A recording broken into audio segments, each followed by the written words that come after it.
Live from Pahrump, Nevada, the Valley of the Dirt People, it's Tech Talk, Taco Tuesday, with your hosts, Jimmy Lewis and Logan Tyler. Welcome to Tech Talk Taco Tuesday. It's Tuesday, what's the date today? The 7th. 7th. And this would be our 100 and how many episode? 21. 21st. 121st episode. This amazing show where we talk about what, Logan? Dirt bikes and dirt bike related products. My name is Jimmy Lewis. I'm a washed up ex-motorcycle racer. And this is Logan Tyler, who is an expert. You know what that is? Not really, but I forgot to. sounds like a... Yeah, it sounds like it's a lead into a joke. Yeah. Did you learn anything today, Logan? Romeo and Juliet. Other than Again? That, no. Yeah. Wait, hold We're on. spending, More? Yeah, we're spending 15 more weeks on it. Right, but so you have a lot of other classes. There's like math and stuff. That's tomorrow.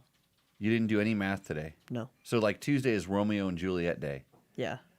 And then... This is just not like building up the right mojo. Or maybe it is. I don't know. Maybe if you hated school all day, you come in here and excited to learn something on Tech Talk Taco Tuesday. Yeah. Do you learn something every night on this show? Usually. Usually. Okay. I think he gets good examples on how not to do things. Welcome to the show, producer Matt. Thank you for having me on again, but you don't really have a choice in having me on. I know, because there's two buttons that I don't know how to push, and evidently Logan doesn't know how to push because he's not learning enough here at the Tech Talk Taco Tuesday show. This is the show where we answer your motorcycle and motorcycle product-related questions. We answer 9 out of 10 of them with 70% accuracy.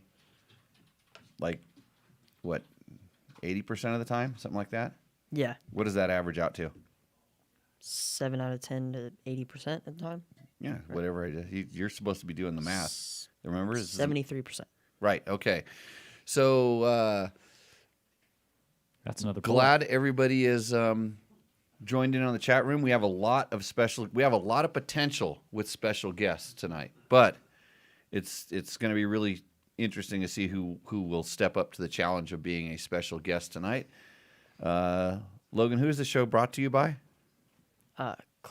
Yamaha. Right. Scott Sports. Yes. Climb. DDC. Trail Tech. Taco Moto. Bulletproof Designs. Okay. So George and Ricky. George and Ricky. Yeah. Is Ricky paid us yet? I don't know. No, and he hasn't gotten me a logo yet. And we don't either. have a logo. We just covered that, actually. Okay. So you did further negotiations. Further negotiations, yes. Kind of like the other sponsor that we're not saying because you forgot to send them an invoice and then you determined that they didn't pay us. Well, I did realize that, but also they just haven't responded to me. Okay. Well, sometimes you got to be pushy. So. Oh, yeah. Yeah. So Ricky, where's the logo and the money? We just deal with cash. Cash is king around here. We can't send cash. Hey, Bulletproof Designs, they bring you the front disc rotor protector that's on Mike Shirley from Rally Navigators. Husky factory rally bike that he's riding with us this week. Taco Moto makes probably every other part that is on Mike Shirley's bike, or at least you can get it from them. That's tacomoto.co. DDC makes super awesome sprockets that I run on all of my factory rally bikes, whatever brand they are. A lot of the boys this week are running Trail Techs, and some of the boys don't need to run Trail Techs, but other boys do. Because when they get lost, they can look at the track log and get back on, and then they can fix the problem. And later tonight, we'll find out how much they're using. We're gonna find it. Oh yeah, we haven't gone to the. We haven't. Well, no, actually, I if they have the Trail Tech, I don't really get to see where they went because they weren't running the. Oh, some of them were running the both systems. Climb makes the gear that keeps me warm when it starts to rain. But I didn't ride today. I stayed inside because, like, witches die when they get wet. You know this, Logan? Yeah. Yeah. Scott Sports, goggles. Good goggles.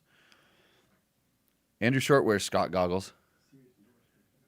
He's happy with them. Is he in here or is he hiding? He's in here.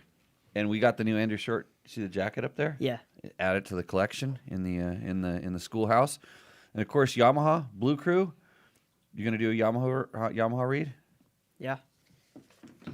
Experience pure performance and exhilarating power with the full line of Yamaha YZ two-stroke bikes. Visit YamahaMotorsports.com today to explore what's new for 2022. The re-revised YZ 125 makes for the perfect step-up machine, featuring all-new engine, revised 6-speed transmission, new brakes and suspension settings, improved rider ergonomics and with aggressive styling, and more. The YZ 250 also delivers improved rider ergonomics, new front and rear brakes, updated suspension settings, and aggressive styling. For a truly race-inspired look, check out the YZ 250 and YZ 125 Monster Energy Yamaha Racing Editions. And for the next generation of riders, the YZ 65, YZ 85, and YZ 85 LW deliver big bike specs in a smaller package. Visit YamahaMotorsports.com. Find your Yamaha YZ and enter Victory Zone today. And if you want to watch more YZ125 stuff, go to dirtbiketest.com. That's the place that we do on the internet, and there's some good videos and a really good riding impression. I think both me and Matt agree that the most fun we had in a motorcycle in the last month would have been on the YZ125 that we tested. Yes. The new 2022. And Logan, you didn't get to go. No, No. You bummed? I was wasting time at school, so a little bit. Oh, boy. Yeah. Okay. So we're going to dive right in. What are we going to dive into the chat questions? Oh yeah, there's a great dive. A great dive? Yeah, great dive question. Yeah, great chat question, which Logan should be pulling up right about. Hey, let's see who in the chat room can guess who's going to be our first guest. I threw some names out there, but there's a few people around. If you follow us on social media, actually, if you follow me on social media, you follow them on social media and they take pictures of me, and I try to get better followers or something like that. Isn't that how it works, Ricky? Something like that. Something like that. Ricky threatened to not come on this show the other day because I wouldn't give him a schedule. He wanted a schedule of events, and I'm like, That's because the poor old Preston was freaking asking me questions. and I Preston, didn't know. yeah. Well, he doesn't know. He's learning. So okay, what's the first one? Curly Stoker, I sent you my money to your Grinder account. Did you not get it? Shoot, I make jokes about that and I never check. Yeah, it's Kyler. Oh. Yeah. No, I didn't get it. I thought we always dealt in cash. I didn't know you could transfer. That's weird. Next It's a question. whole new Patreon. Chris Smith. Chalk one up for Andy Short. You're first on the list. Chris Smith. Yep. JGR and improved power and cooling. Do you have any experience with this kit?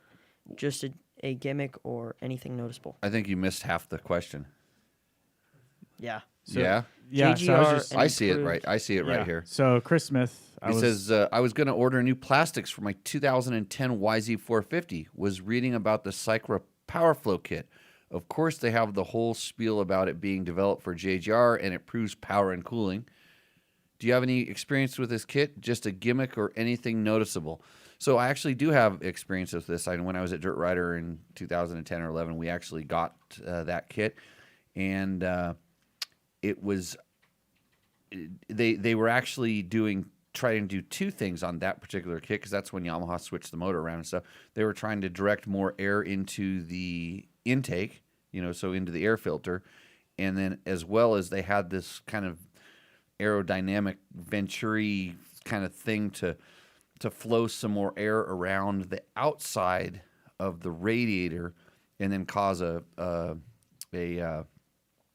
vortex in essence to suck more air through the through the radiators.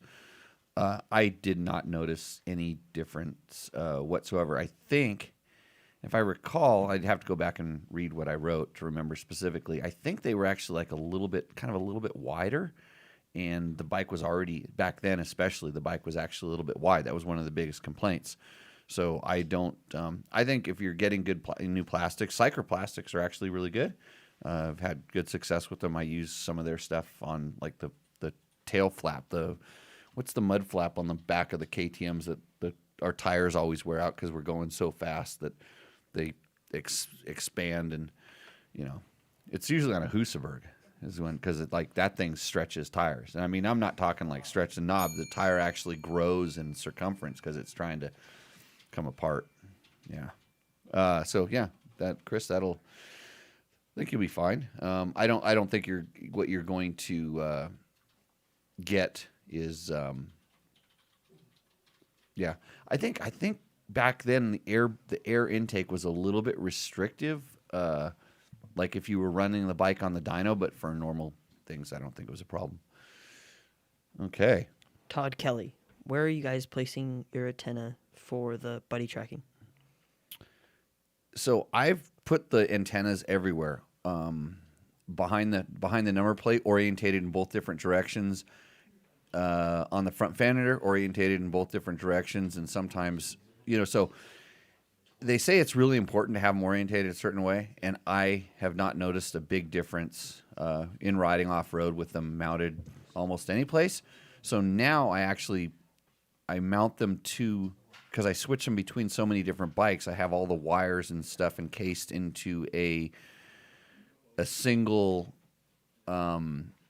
kind of a unit, so that the wires are literally, or the buddy antenna is literally stuck on the bottom or the base of the aluminum dock, or in the instance where I have it in the protective dock, it's mounted on the base of the kind of the protective billet case. So I think that if you're a radio guy, you could probably tell me I'm wrong, but I didn't really notice a big increase or decrease in performance, because I was real specific, because I was told in the beginning I was mounting them so they were, call it, horizontal on the back of the number plate, and haven't seen a decrease in performance mounting them other places. So hope that answers the question. Eric Garrett, setting sag on my 2022 Gas EC 250 manual recommendations, 110 millimeters. It seems like a lot to me, but what are your thoughts on sag starting point? So he's setting it at 110, and he's not. Has he said he's not happy with it, or that's just he thinks that's low? Yeah, seems like a lot. So I've talked about sag a lot in this program, and it's just a number. And I watch a lot of different people set the sag however they do it, especially when we're at intros, especially when there's like a large different group of media there. And the manufacturers, like, they'll run up and they'll grab and they'll balance the bike, and the guy will sit down on the bike, and I watch him, and then one guy sits in the front of the seat and the other guy sits in the back of the seat, and another guy will stand up, and there's all these different ways of doing it. And every one of them yields a different number. In fact, if you just move 5 to 10 millimeters forward in the seat, it'll probably raise it up a millimeter in the back. I don't know the exact numbers, but depending on where you sit and how you take your sag, how you check your sag, makes a big difference in the number you get. They have a recommendation, and they also probably will tell you kind of where to sit and how to do it. The way that I do it is I sit on the seat so that the sides of my calves touch the sides of my foot pegs, and my feet are dangling, and I'm just balancing the bike, and my feet are not really touching the ground. And they always want to balance. I'm like, no, let me do this, because when I touch my feet to the point, the kind of the tips of the foot pegs, by doing that, I'm putting myself on the exact same position on the bike every single time. So I'm indexing myself so that I know that my reading is consistent for me and it's accurate for me. And I know that whether I'm doing it by myself, and I have a sag tool that ASV made this really interesting tool that would measure its, it would measure itself. There's another tool in the market that actually works pretty good too, but don't talk about it. But there is a way to do it and then consistent. So you get a number, and that is your sag. And so I would set it to start out with. I always set it at the manufacturer recommendation. And then I know this. And then I determine how the bike works, and I say, hey, I want the if it's good, I don't need to change it, fine, I don't change it. And then I know, good, I'm good with the standard sag, which is for the most part pretty consistent. But if I want a little more weight in the front wheel, I crank a little more spring in it, and so I run less sag. So if I were him, and then I start basically doing it by, I'll take a turn into the spring or turn out of the spring, depending on what I want the bike to do. So I want more weight in the front wheel, I add a turn of spring, so I tighten it up a turn, and then I don't really care about the number until I get the bike working how I want it. Then I go recheck the sag, then I know my number. I hope this makes sense to people when I'm explaining this kind of system. But you have to make sure that, number one, the way that you're checking your sag is the same every time. And then also remember that your sag will be different with the shock warm and cold by a few millimeters. So there's cold sag and warm sag. So take that for what it's worth also. So did I over explain that? Maybe, but gets the point. Yeah. What was his name? Eric Garrett. Eric Garrett. Just checking, because it was a chick that would have been mansplaining. George says, bring on Paul Neff and put those other fools on standby. Okay. Let's bring Paul Neff onto the show. Paul Neff, you're being called to the Tech Talk Taco Tuesday table. Yep. You don't know what that means? Well, what it means is don't trip over any wires. You come here and sit down, and then yeah, maybe you get to thank your sponsors. If I'm nice, I'll tell you how I have completely different sponsors than you probably. Hey, if you do well enough, I can show you 2 buttons you can press for my job. I don't want your job at Okay, so let's make sure his sound level is His right. sound should be good. I can't turn it up anymore. So Paul, with this mic, you're gonna have to get like really close on it. Yeah, you wanna- You're like Close? gargling down. Oh no, yeah, this close. Wow, this is nice. yeah. like yeah. you're trying to attract somebody to your Grinder account. Yeah. You know what I mean?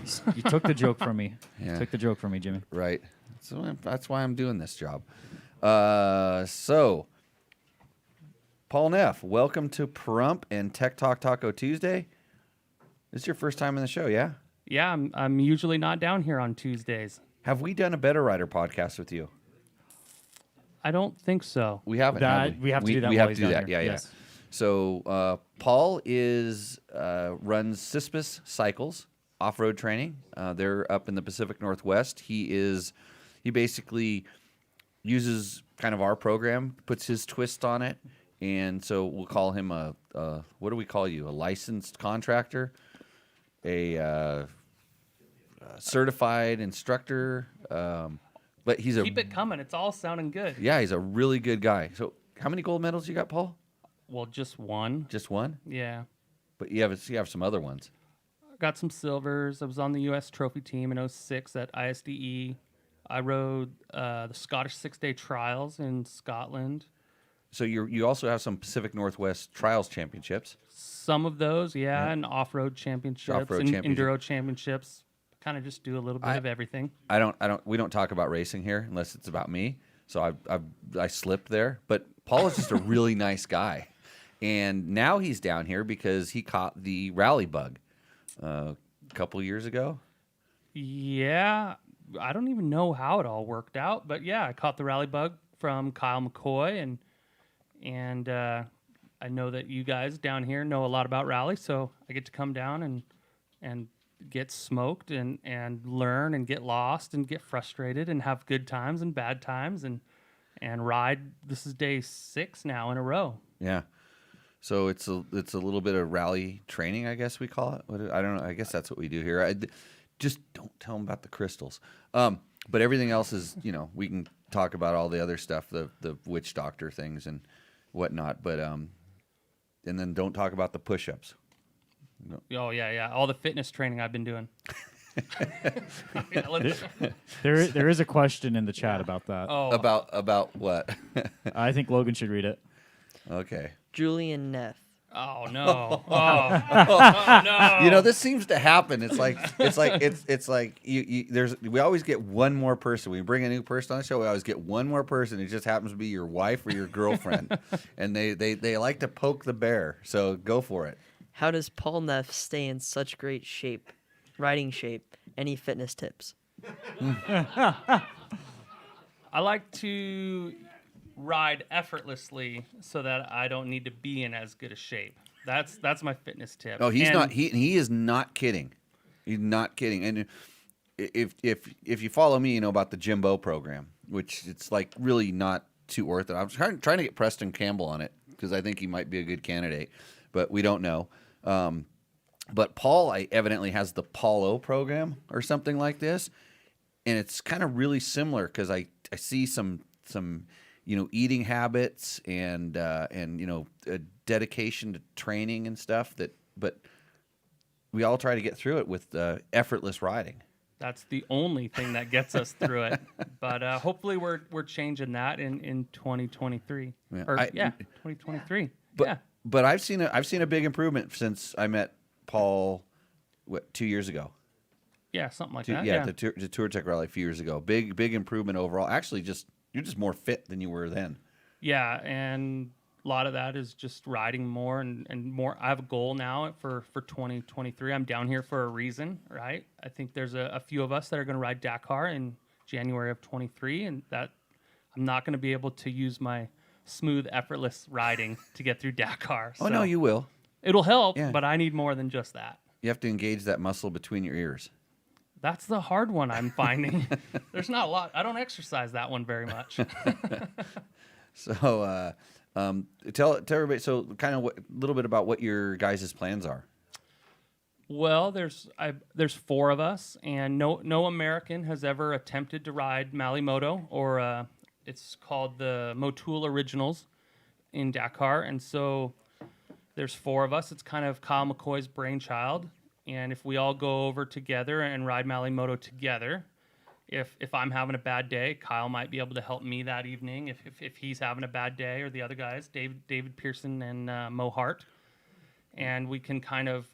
It's an individual race, but we can kind of be an American team and try to get an American to finish Moto at Dakar. So those unfamiliar with Moto, it's basically like unsupported. It's like they call it the Dakar Original, Motul Originals, and it's kind of they're trying to take it back to the spirit of the old Dakar because it really has changed quite a bit, and it's no mechanic. You're working on your own bike. You can get your tires changed. Yeah, I think they've changed that. Yeah, you have to carry. The rules say you have to carry your wheel over to the truck yourself or something like that. But yeah. So they make it relatively difficult, and it becomes more of a survival than a race. Although I tell you that there's guys that I used to race against that sandbag down into the Moto class, and because we were all kind of sort of mechanics ourselves a little bit because just you had to be, and but yeah, what a cool thing. And here's the other cool thing. Is he didn't just call me like 3 months before taking off and go, hey, I need to start training. This started like early this year. Yeah. Oh, yeah. It started. I think it was starting in Sonora this year at the Sonora Rally. I think that we were sort of kicking around the idea. It's a lot more serious now. It's gonna happen. We've lined up bikes. It's pretty organized. We'll get through Dakar and get all the guys through Dakar this year, and then make our announcements after that. Yeah. So, but yeah, you've been down here training a couple times, and taking it, really serious. It's cool. I mean, it will. Well, you know this. Just be every day you learn something like, oh my God, I didn't know that was so important, and being around the best guys in the world, it's awesome, and it's very difficult because they make me feel very small because I used to be like that, I thought, but not like that. It's different. What those guys are doing this week is unreal. How efficient and quick and just flat out fast they're going while doing all the brain stuff you were talking about. It's really, I'm impressed, and I have a lot of respect for them. Matt wants to know how come you didn't submit a rooster endo with your bike. Mm-hmm. I have so many of them that I didn't know which one to submit. You have a bike sitting over in the garage. That one there. There's a lot of issues with that one over there. I feel like Oh, you don't want to. I don't want to get. I hear it might be. that happens all the time. Yeah. Like every bike roosts around here, right? Right, Logan? Yeah. But I think it's because he wants to sell it and he doesn't want me to like break any news on that bike. Someday I'll have to sell it. I hope it stays together. Hey, I'll break some news on this show. Like one of my like probably my second or third favorite bike in the whole world. So Matt went riding with us. Matt kind of has got a little bit of the rally bug. He's surrounded by it, and we went riding the other day, and everybody made it back to the truck except for Oh boy. Matt. Here it comes. So he came up to me like I was kind of running sweep on the stage, and he kind of rolled up to me. He came from behind me, so I was a bad sweep rider, you know, like kind of like the other guy that was bad sweep rider today. The sweep rider won the stage by a good 10 minutes. Yeah, that is a fascinating situation. Yeah. So I was waiting out there. Matt came riding up. His arms were flapping up and down. And he goes, "Does this sound bad?" And the bike kind of sounded bad when it started. And you know when you discipline your dog and the tail goes between legs and the ears go down and everything? It was like I could see this happening. And I said, "Okay, yeah, that's not good. You just need to go straight back. You know where it's at." And he was just like, "Yeah. I'll go straight back." And so we're riding into the end, and I see him standing on a embankment. He made it like I was 1,000 feet from the truck. 1,000 feet from the truck. 1,000 feet. We don't work in feet. It's 1,000 meters. It was less than 1,000 meters. Less than 1,000 meters. Yeah. You're getting me confused now. Meters, feet, miles, kilometers. We, Hold on, yeah. let me- So it was a little ways. He didn't make it back to the truck, but he did not go the best way of the truck, and he was standing there on the hill, and the bike was down in the ravine. And I'm just like, this isn't good. So it expired, but I have it says 550 hours on the hour meter, and I don't know how many it had on. I think it had 150 on it. That particular bike had 150 on it before, and I don't know that the hour meter has always worked. So I'm going to go, it's like between 600 and 800 hours, somewhere in there. One piston, and so it locked up. When I got to it, we pushed the starter, and went, and it was done. And I thought, okay, it was the rod. I thought it was the rod, but today I popped the valve cover off and took the pull the side cover off, and it looked like something was up with the cam, like one of the rocker arms looked kind of like the rocker roller actually looked kind of beat, and I backed it up, and hey, the crank worked, and it still has pretty good compression. Yeah, I heard it. It pops and everything like that, but one of the valves is like the rocker arm reached to the valve. Something's jacked up. So I don't know how it could have really good compression with the rocker arm being able to fall so far down to the valve. So I'll bring you up to speed when I know a little bit more. I just didn't have time to figure it out. But thanks, Matt. Yeah. Somebody had to do it, and thank God it wasn't me. I know.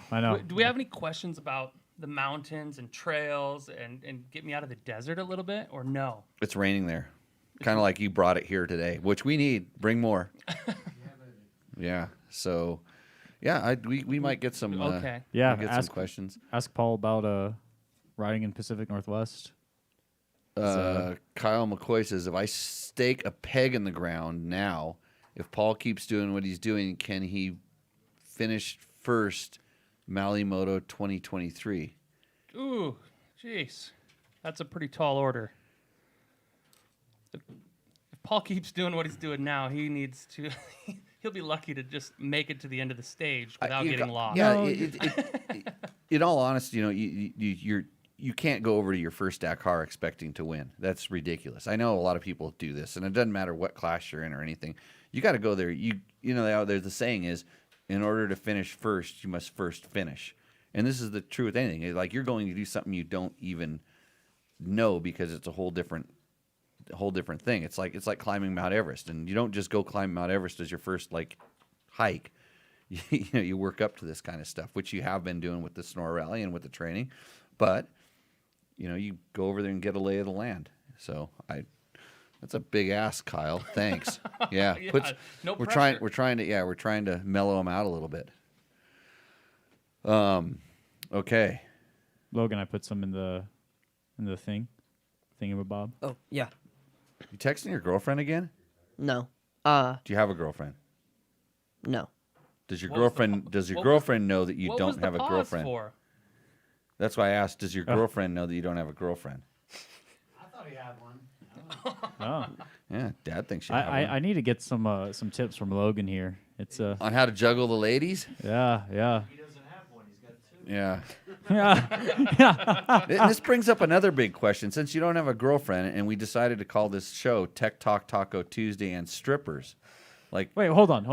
Where's the shirt at? I thought you were supposed to wear the shirt oh tonight. shoot, where it was on the table. Oh, I see it. It's right here. Who cleaned off the table? Victor's probably really upset. I'll do it after the Yeah. commercial break. Yeah. Yeah, so you got something to look forward to. You're like, damn, I have to listen to this show or watch this show for that much longer. We will explain, for those listening, what this thing is. So, okay, back to the questions.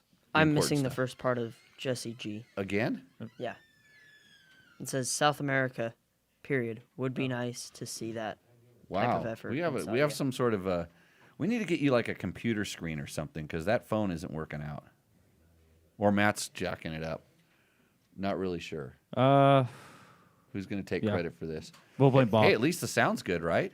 Everybody? Oh, yeah, it's stellar. Lyndon Poskett did a great job filming his Mali Moto in South America. Would be nice to see that type of effort in Saudi. Well, if it was done with like one of those wind-up cameras, like the ones you used to get in the box, I think you could handle it. Yeah. But if it has a Computers power button, As soon as there's an on-off button, instant problems for me. right? Yeah, Paul's more of an analog dude. Yeah, so maybe if you want like, can you draw like pictures? Ooh, every day I just draw a sketch. A storybook, with yeah. a crayon or something. Yeah, I yeah. could probably do the crayon thing. Yeah, it's gonna put Lyndon Poskett to shame. It's Paul's Mali Moto Dakar cartoons. You might be onto something. Yeah, Jake had just put in the chat. Paul can use a Polaroid camera. Polaroid. So that Jake must know me then. Yeah. It'll be a bunch of Polaroid pictures, and I'll just carry a pack of film in my pack. So currently, Paul is using Jake's InReach for tracking for safety, and when you call up the page, it says Paul is lost.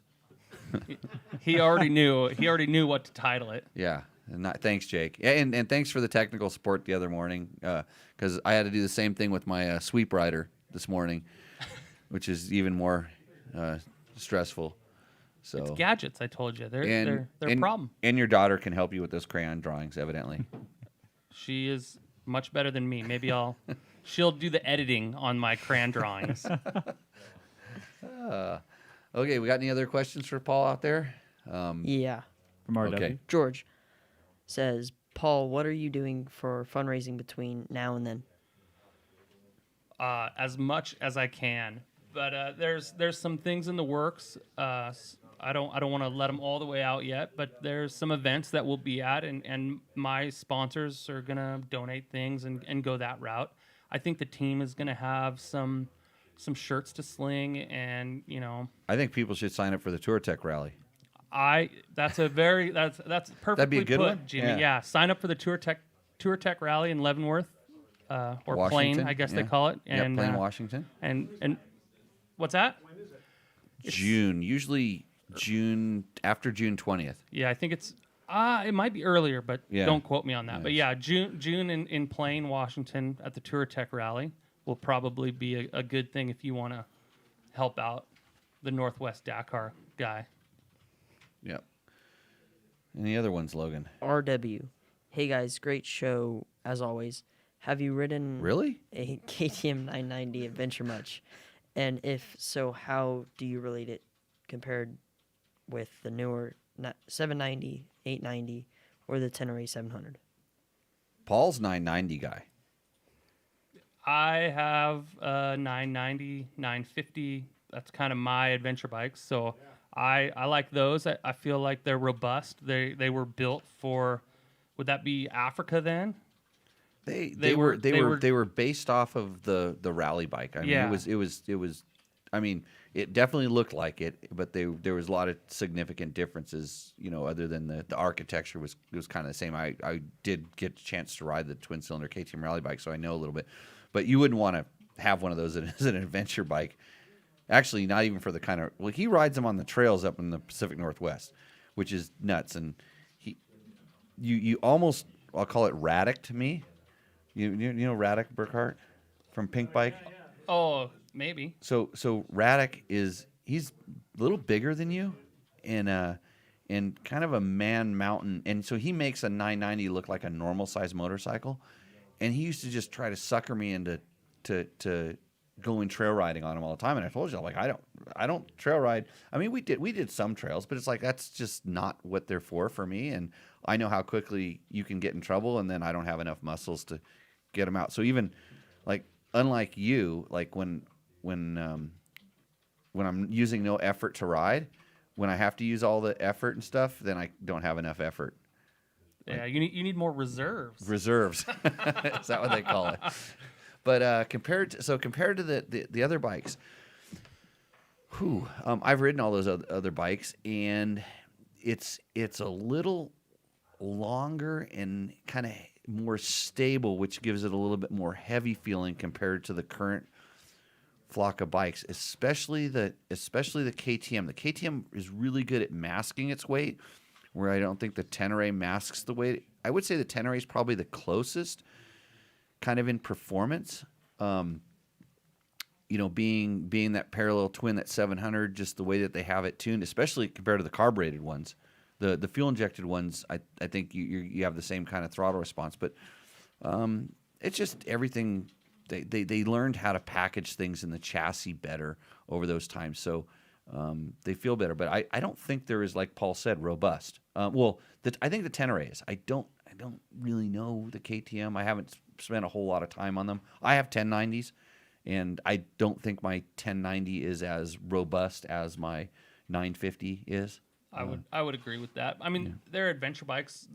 If you start getting radical on them, they're gonna break. It's a lot of mass, a lot of weight when you're jumping them. I know that I have one that is junk now from jumping it. The motor is pulled apart because the frame is bending. Yeah, it's a stress member. Yeah. and yeah. So, good time. Hopefully we got that question out of the way there. Do we want to do John Jackson's question there? Yeah, I think that's a good one to get into. If Logan got the full thing, I don't know what's going on with Google. I did. Okay. At the EICMA We call that EICMA. show in Milan, Yamaha was featuring the Tenere Raid prototype, and Honda featured the Africa Twin Enduro Sport prototype. When do you think we might see these bikes in production? A year after they're released in Europe. In the United States, If we're at least. lucky, right? I don't know. We might be able to. Johnny can't talk. I know that, but Andrew might know something about the Yamaha one. A little bit. I don't know. Because he showed me pictures of the prototype, and I'm pretty sure I've heard rumors that they're going to do some kind of racing activities with these bikes in the. They're going to bring them back into rally a little bit. I don't know how. I don't know much about it. I've just heard a little bit of rumors here and there. Jimmy, was that prototype factory prototype? It was a Yamaha. I'm pretty sure like the whole Tenere was kind of built Yamaha France, like over in Europe, and then they, productionized it and stuff. And that's kind of like where a lot of those older Teneres have come from, and they just never, a lot of those bikes, like the 660, never made it to the United States. So this, who knows? And Yamaha US, like kind of, some of the guys in product planning, when I mentioned it, they kind of knew about it, but they didn't really know about it. But you never know. A lot of times they put those kind of faces on. And I don't know anything about the Honda one, really. So if they showed it in EICMA, then Johnny can talk about it. Johnny Campbell, you know anything about a Africa Twin Enduro Sport prototype? I don't know a thing. He doesn't know anything. See, I told you. They showed it in EICMA. Yep. Not on the Africa Twin side. Not he doesn't. He's more dirt. He's got more knobbies in his future. Okay. What else do we have there? Kyle McCoy was clarifying something. I should be more clear. I wasn't asking if Paul could finish first. I am stating he can finish first. I've been there and know how it works. The key is not to put too much pressure on himself. I'm talking to you, Paul, and keep training with Jimmy and the guys you're with this week. That's the plan. It sounded like you said the same thing twice that didn't make any sense. But then again, I'm drinking out. Tonight, it's Milagro, boys and girls. Yeah. This is, it's good. Not bad. It's good middle of the road, in case you were wondering. So, and I had tacos, too. Thanks, Ramiro's. Thanks, Janie. Yep. Yeah. It was great. And who bought tonight? Who slinged Mike. the credit card? Mike. Mike did. Yeah. Thank you, Mike from so Rally Navigator sponsors Tech Talk Taco Tuesday and dinner tonight with some tacos like we're supposed to. Okay. George says have Jimmy Lewis sit in the peanut gallery and let Ricky Brabeck take his spot with Kendall Anner in the hot seat. I think it's a great idea. That actually is a great Yeah. idea. Yeah. Hey, you guys want to come and run the show? Yeah. Yeah. Yeah, that's what George said. You're not doing media 2 nights in a row? I see. He was in the chat. I'll sit over here. Andrew. Is he busy pretending to do a road book right now?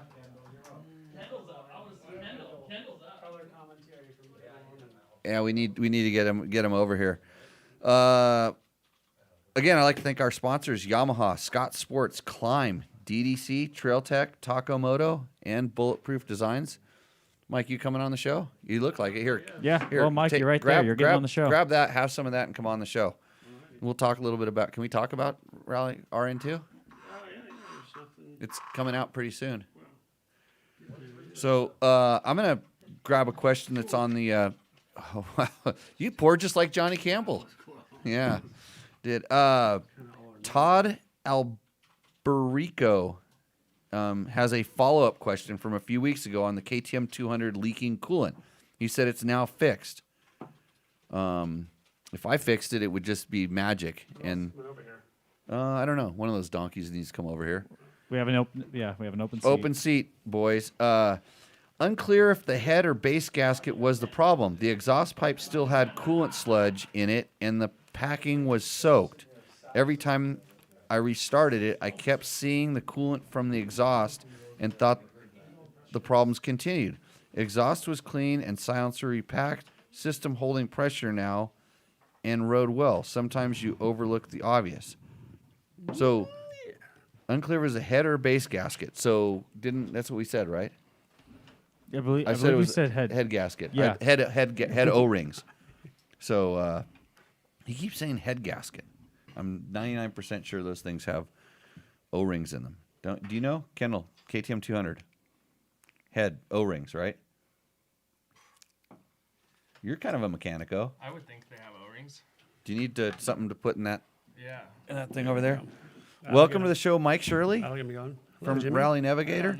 Thanks for And thanks for the invite. Kendall Norman, put the put the lips really close. You don't get them. Put the lips really close to the microphone. Yeah, you need to gargle that thing like you're on Grinder. Can you hear me? Yeah, there you go. That's how Kendall and I met. So I want to know. So Kendall was the sweep rider today.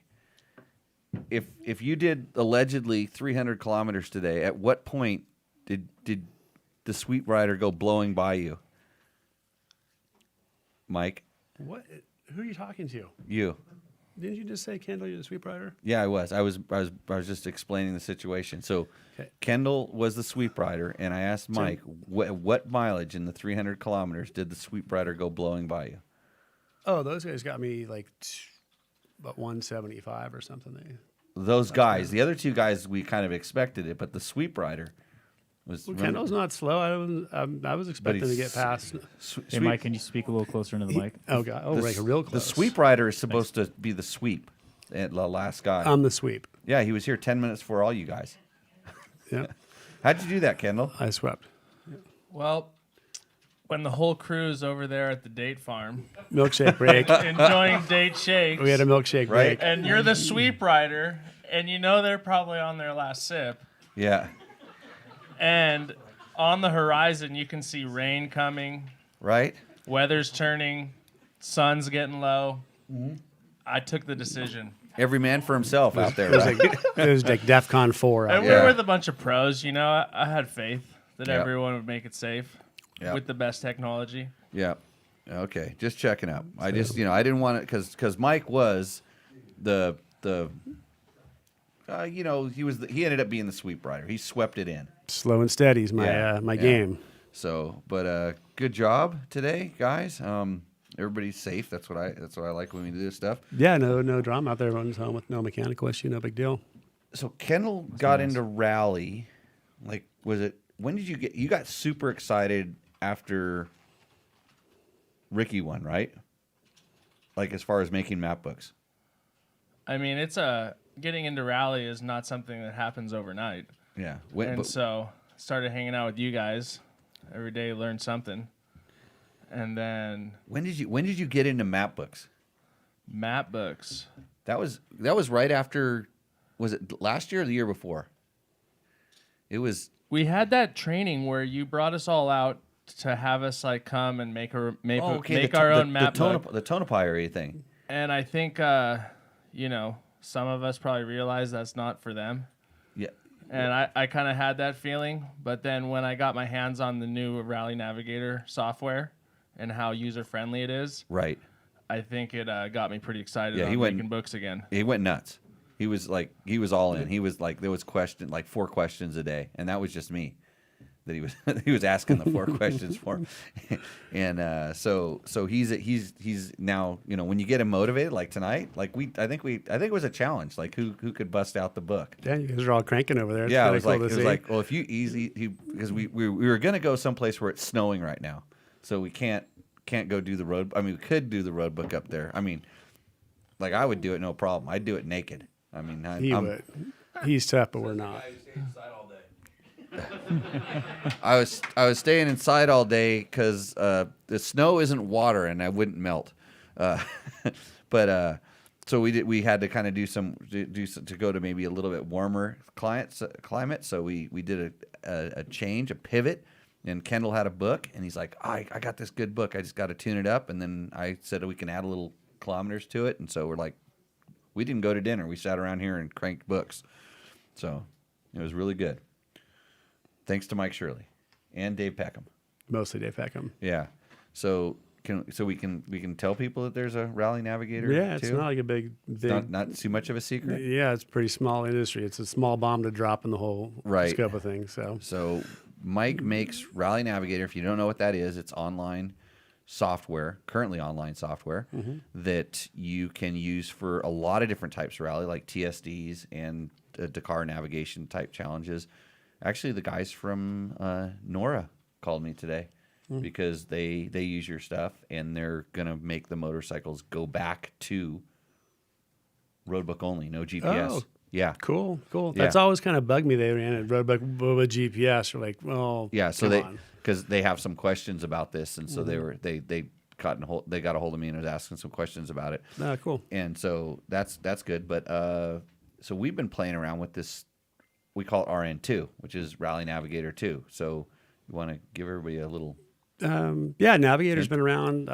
It's just kind of started as a hobby project for me back in like 12 or 13, and it's all so far been web based. And I've had freelance developers working on it, and it's grown way beyond anything I ever dreamt of. It's just kind of a little hobby project for me, but.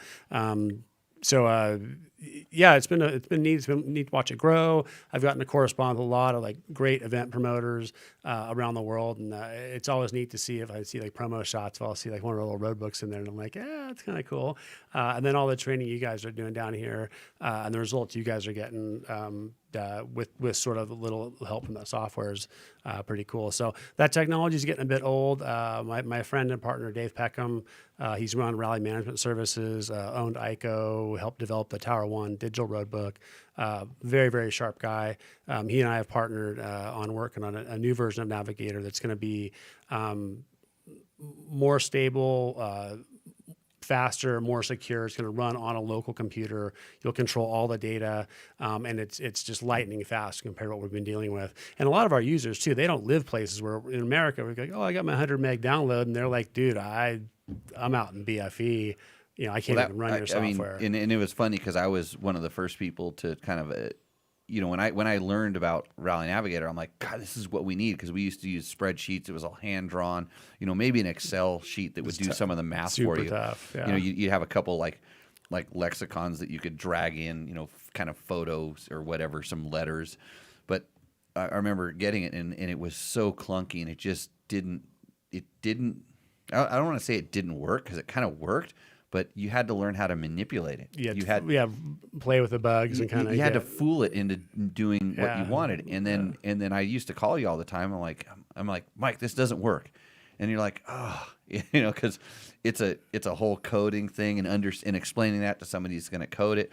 So what it technically does is if you have a track log, or you know where you want to go, and Phil Walker did a really, really cool series on how to build a roadbook. He used Tulip, and so there's other, you know, there was other versions of software. There's Tulip, there's River Notes.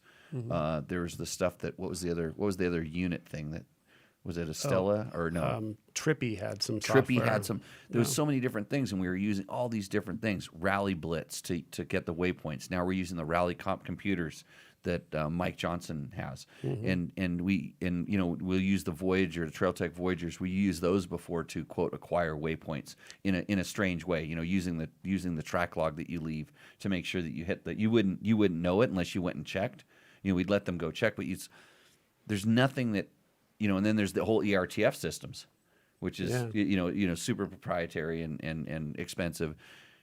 But your software allows somebody to either take a track log, drop it in, and it'll help them make the roadbook, and then you have all the tools to make the roadbook, or you can just go look at, you know, it's a map box now.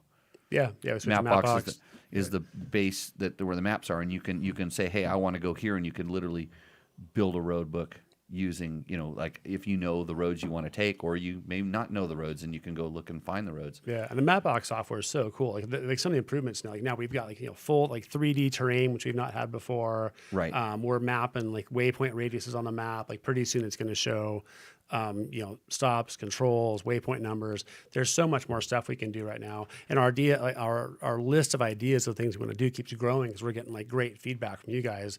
And so we've just got Dave and I have a catalog of ideas, just kind of chipping away at it. And so he's just done a phenomenal job with it, and it's gonna be a major step forward, I think, when we get things get that out. And it's been just a fun project, and just getting right at you guys today is super cool. It's so much easier to use. So it's so good because it just works. Like every click, like it's gonna work. It's gonna save. It's gonna load. It's gonna print. The old one's like, well, if my internet's wonky or it doesn't load right, and I've had people like race promoters like, the night before the race, dude, literally like the night before, like, hey, it won't load, and I'm like, oh my god, I'm like, yeah, I'm trying to get something fixed and this and that. And it's been so it's going to take all that stress out of it and just be more stable. But yeah, it's been a fun project. It's grown more than I ever anticipated, and it's let me go have a lot of fun adventures. And I think there's kind of more to come, which is really cool. So this is too technical for me. TW Hicks says, what platforms are you supporting with your application? Will it have the ability to call other service APIs? It'll run by PC or Mac. It's just going to run on your local computer. Either way, we've got guys here using it on both. There's guys using it on PCs and guys using it on Macs. Yeah, it's pretty seamless between the two. Right. Two there. You'll actually be able to sample it and run demo stuff online too without even downloading anything. And then what other service APIs? We use mostly the Mapbox APIs, but I'm not sure the detail of your question. So if you give us more info, I'd be glad to share. Yeah. So, and Kendall and Paul both use them on their tablets. And by tablets, I mean these stone things that they carry around and they scribe into. With a chisel. Yeah. Right, Kendall? That's the OG roadbook right there. Yeah. Kendall also paints his notes all inside of a cave. And then he comes back later and looks at it and tries to figure out where to go. It's also very handy. TW Hicks had a follow-up. He was asking if he said no Linux. I believe it works on Linux also. Okay, cool. Yeah, so this is This is above my Linux is pay like grade. for smart people, so I don't know what that Really? actually gets into. He had that. one more follow-up question. Can we call a custom API from your new application? I think so. Well, What does I would API def- mean like for all of us something dum-dums? programmer interface. So it's so that You think? so Sounds so you're right. so Yeah, you're, Kendall thinks you're, it's you're, that's you're it. integrating other programs. So Yeah, you you're- can kind of get my software connects to your software, and actually, it's already doing that with the Open Rally GPX format. Right. That is our main interface, and so that exports the entire route in GPX format, but also includes waypoints, the radiuses, a lot of other metadata that can be pulled out. So yeah, if you coding so it works in other like yeah, like so that with goes Rally right Blitz into Rally or- Blitz, yeah, right into Rally Comp. Tower One. Tower One, so that I could actually render a full image just from that. So the Open Rally GPX format, something Dave came up with, and it's been nice because most Rally is such a proprietary thing. Everyone had their own little deal, and nothing talked to each other. So the Open Rally format has started to connect more and more folks, and I've been amazed what you can stick on a GPX file. Like it opens up like a whole roadbook out of them, which is amazing. And you're almost your entire riding career, which isn't that long. It's like 15 years. 15 now. years has been doing kind of like roadbooks. You're like Yeah. and Kendall, who's been riding forever, like roadbooks are new, and I think both of you agree, it like takes like regular riding and just turns it into a whole different like thing. And Oh, I love it. Yeah. It's to me, it's just so fulfilling. Even trying to figure out, I love looking at maps and trying to there's math to it. You're looking at cap heading and distance and time and speed, and there's just so much stuff to wrap your head around trying to write a road book that I just really to me it especially trying to do a multi-day rally. To me, it takes the most complete rider. Mentally keeping the bike alive, yourself alive, navigating, not making stupid mistakes. And I just really enjoy the challenge of finishing. And we did 317K today, and that's a long trail ride stage, for a lot yeah. of folks. Yeah, you can spend a lot of time getting out lost. out of 8, back at 4. Yeah. I think, something like this. So yeah, I just poke and along. and Ken will probably agree. Like you probably wouldn't have ridden where you rode today as far as like the terrain. It wouldn't be your first choice of like terrain to go ride on, but you're doing it on a map book, and it's like totally different. It's more fun, yeah. Oh, like 100 times. Yeah. I mean, there's a lot of I'm on this main road, and all of a sudden you're like, am I really turning off on this little goat? Like, why am I on this beautiful main road? But now I'm going to go down a goat trail, which goes in the wash, connect to somewhere else, and it just unfolds along the way. And I think that's part of the adventure of it, which is that's why I like doing rally stuff, and maybe not motocross where you're just like banging out laps. I like going somewhere where you're not going like, oh my God, I'm actually going to head. I think I'm going to go over that mountain. Yep, I'm You going end up over the someplace- mountain. yeah. And, And down the other side. And, oh man, sometimes there's dunes down there. if I'm you going don't- in the dunes. If somebody hands you a map book, you don't know where you're going. No freaking idea. You just go where the map book Yeah, tells you have you your to go. shit together and keep your bike running, and you went 300K later. You're like, whoa, I went over 2 mountain ranges, across lake beds, dunes, down washes, and popped up out of roads I didn't even see. Then the HP across where there's no roads and it unfolds in front of you in such a cool way. And to me, I'm slow, but just to kind of keep your act together and get to go do 300K and not end up broken or hopelessly lost. It's kind of a cool feeling to come back, pull back into your house and be like, okay, I kept my act together. I did and it. Didn't do anything stupid today. But I don't do it at any speed. But watching these guys do it at the speed's just like a whole nother level. So Our sweep rider had speed. we traded off the sweep duties when he blew me out of the water. I didn't know you passed the baton. I didn't get this message. Well, I had a 3-hour head start, and he still Oh caught me no, in an it hour. does this. Yeah, no, yeah. Yeah, I guess next time I'll go for that date shake. Yeah, that's the hot tip. We're Never working let on this one down. We're working on getting sponsorship of the guys from the Date Ranch. Maybe they could wear a hat at Dakar or something. Yep. It's a big deal. Matt, do we have any good questions for these guys? Yeah, here? so Kendall, this is from George, and I think another person also asked this. Kendall, why no ride at the Dakar this year? He's in the Worlds Um, Motorhome Championship. Yeah, I don't know. I was just after Sonora, just didn't really get the ball rolling the way I needed to, and yeah, didn't want to go super stressed out and just kind of scratching it together. And there'll be next year. And it's but not. It's I not. am it's, actually going. it's not cheap. It's not cheap, and it's a lot of work. And unfortunately, I just couldn't get my act together to get it done. But I am going back as a rider helper Defending world for the motorhome- world's Yeah, we're gonna go Dakar back. Rally. Motorhome World Motorhome World Championships. Championships. Yeah. Hell yeah. You know, we'll be on scene. Good job, buddy. So That's where it's at, actually. Yeah, we didn't hear the dollar figures that are kicked around in going over to Dakar, but it approaches $100,000. It's not cheap to go do it, and even a rider of Kendall's stature and stuff like that has to come with some money. It's like they're not handing out factory rides these days, and and I think especially because it's not as popular over here as it is in other countries. And so if you were, pick a country, France. if you were French, oh, he'd have a ride. Yeah. So it's tough. I speak from experience. I paid money the first 2 years to do, well, the first year didn't go so well, but the second year did. I paid a lot of money to get 4th overall in Dakar, and that shouldn't have been the case. So There's a lot of, like, as a younger rally fan, like we were talking in the car today, like Dakar is the only rally I never even heard of. Like I didn't know there even were other rallies around the world.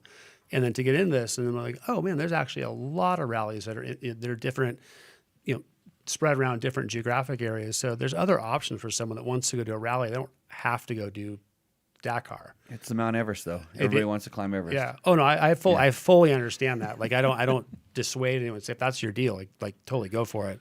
But for someone thinking like, hey, I can't get that money, time, whatever.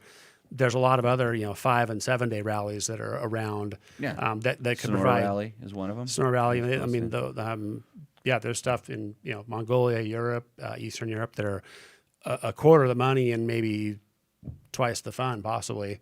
Yeah. Just to go screw around and be a lot less stress. And there's a lot of, if you get keyed into the rally scene, if you kind of know what's going on, there's a lot of what we will call like fun events that guys put on. So it's just it's just a kind of a group of guys in different regions and stuff, and they'll go make map books for each other. Kind of what we're doing here, essentially. This is a little more serious and it's a little more structured, but actually it's probably not more structured.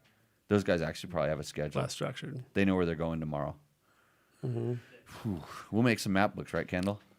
hey, what's the best plan? The night is plan. young. No, a flexible one. Yeah, Yeah. I got a plan. Flexible I have an plan. idea. With zero accountability. Yeah, we should have stuck We to have the. fun. We're sticking to the plan. We're going to Tonopah. Change my mind, but push print. Okay, I'll break out the long underwear. Yeah. So, okay. Well, There was a couple more questions. Okay. One more question for Kendall. There was a couple of people congratulating you on your finish, and then there was also a question. do you if know could this tell a guy? little bit This about donkey it. won the Baja 1000 like 2 weeks ago. Yeah. Overall on the Yeah. motorcycle. Yeah, thank you. Thank Yeah. you for the Yeah, congratulations. props to that. So George was wondering if you can kind of go into that a little bit, kind of like talk about your race. In Baja. Yeah. Oh, I heard him talking about it today. I like to hear that. That was Dude, yeah, that's a good story. Yeah, I was just kind of in search of a little adventure, and I've been talking. Actually, I got hit up by a few different teams offering to see if I was interested in riding, and yeah, just the Peninsula Run stretches everyone out so far. And I think because it was the Peninsula Run and it had been a long time, I was kind of jonesing to get back down there. And I was talking to my buddy Justin Morgan, and yeah, he was like, "Hey, we have a section for you." And he told me it, and I'm like, "Scorpion Bay to Insurgentes, stay in Scorpion Bay. All right, I'm in." Like that's right up my alley. Yep. Baja Sur, nice weather, like just Jersey weather in November, and also was going to be at night, so I love the Oh, night. cool. And so yeah, I jumped on the opportunity to go ride with those boys. So how many overalls now? 7. 7. Dude, Let's see. so bad. How old are you? Like I'm kind of looking at 11 over there, and it's like 5 more. 7-11. Dude, that's impressive, man. That's incredible. How many hours was it to the finish? I think we were in 23 and some change, For 1,200 miles? 1,250. It's badass, man. So they made it a long one. Yeah, so it was Mark Samuels, Justin Morgan, and Brandon Prieto, who actually is the first Mexican to win the Baja 1000 Overall. on a motorcycle. Wow. Awesome. So there was a little history there. Yeah. And we still got smoked by the trucks by like a couple hours. Dude, but the bumps, and now there's bumps the entire course.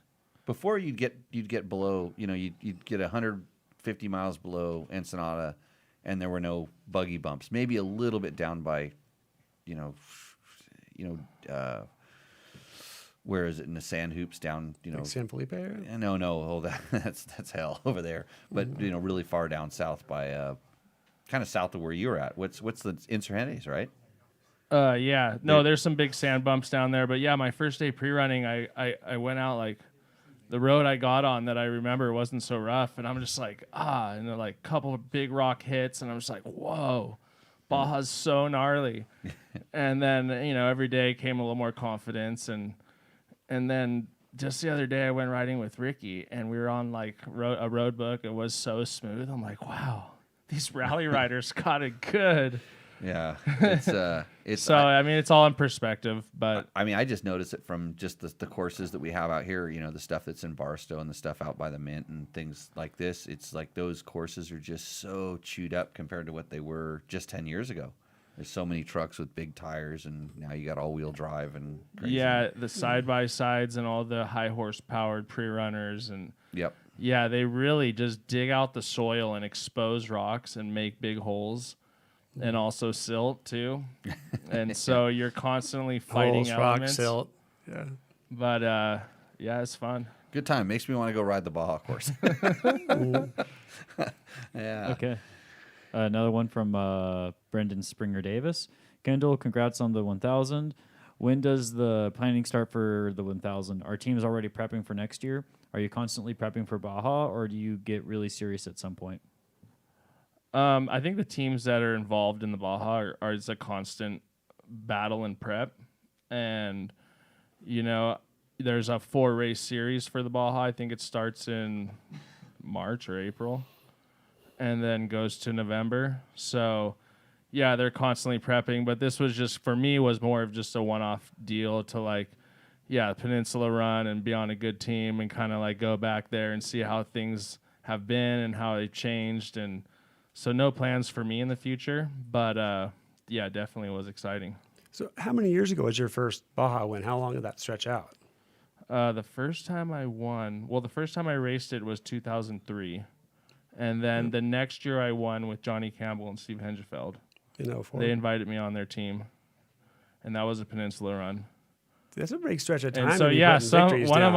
of my old filmer friends was like, yeah, you've won Bajas in 3 decades. Yeah, that's like that. That's So I was like, wow, yeah, I'm pretty old, thanks. yeah. That's a big stretch of time though to be competitive at the front like that. It's a good job. Yeah, I mean the old formula worked. So Brandon Springer Davis asks another question, but I have a question for him. Is that like me taking my wife's name? Like, so Heather, Jimmy McNabb Lewis? Is that? Because usually the dudes don't do that. I do because Yeah, I mix because it up. you're trying to get on NPR, I know. I know. Kendall, how many times do you pre-run your sections, and are you familiar with your sections past riding in Baja? Are there new trails every year? So this section that I've raced it 2 times in the past, so I was very well familiar with it. But when I got under the Honda tent and was being mentored by Johnny and Bruce Ogilvy sat me down and said, hey, when I was with them and won the first one, they go, hey, you need to get over this 6 times. And so he gave me the time I needed and the support, and so I got over it 6 times. And so coming back this time, I just gave myself the time I needed to get over it 6 times.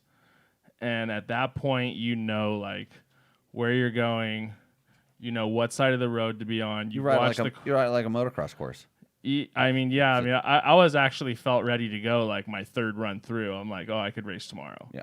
But at 6 times, like you're not messing around.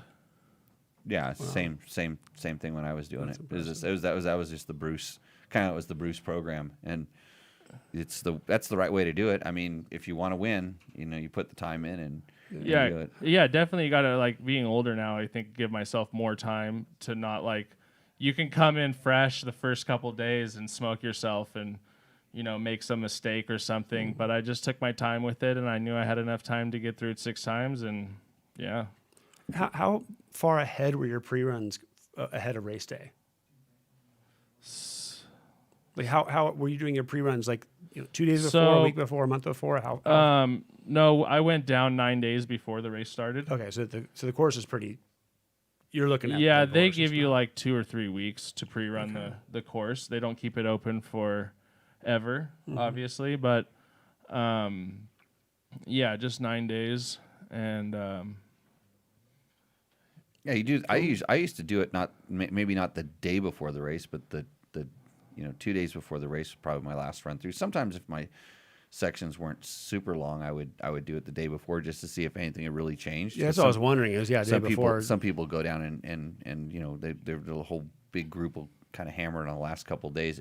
It does change a lot in that last week leading up, because that's when people have the time to go do it. But yeah, and I gave myself 3 times during the day and 3 times at night, and I was kind of like, at that third day, like going into my first day at night, I'm like, oh man, I probably should have just rode twice in the day and 4 at night. But you have that like worry that it's not going to come to you, but it came faster than I expected. So, but yeah, it's a strategy. It's just like anything else. You kind of lay it out on paper and think about it and adjust as accordingly.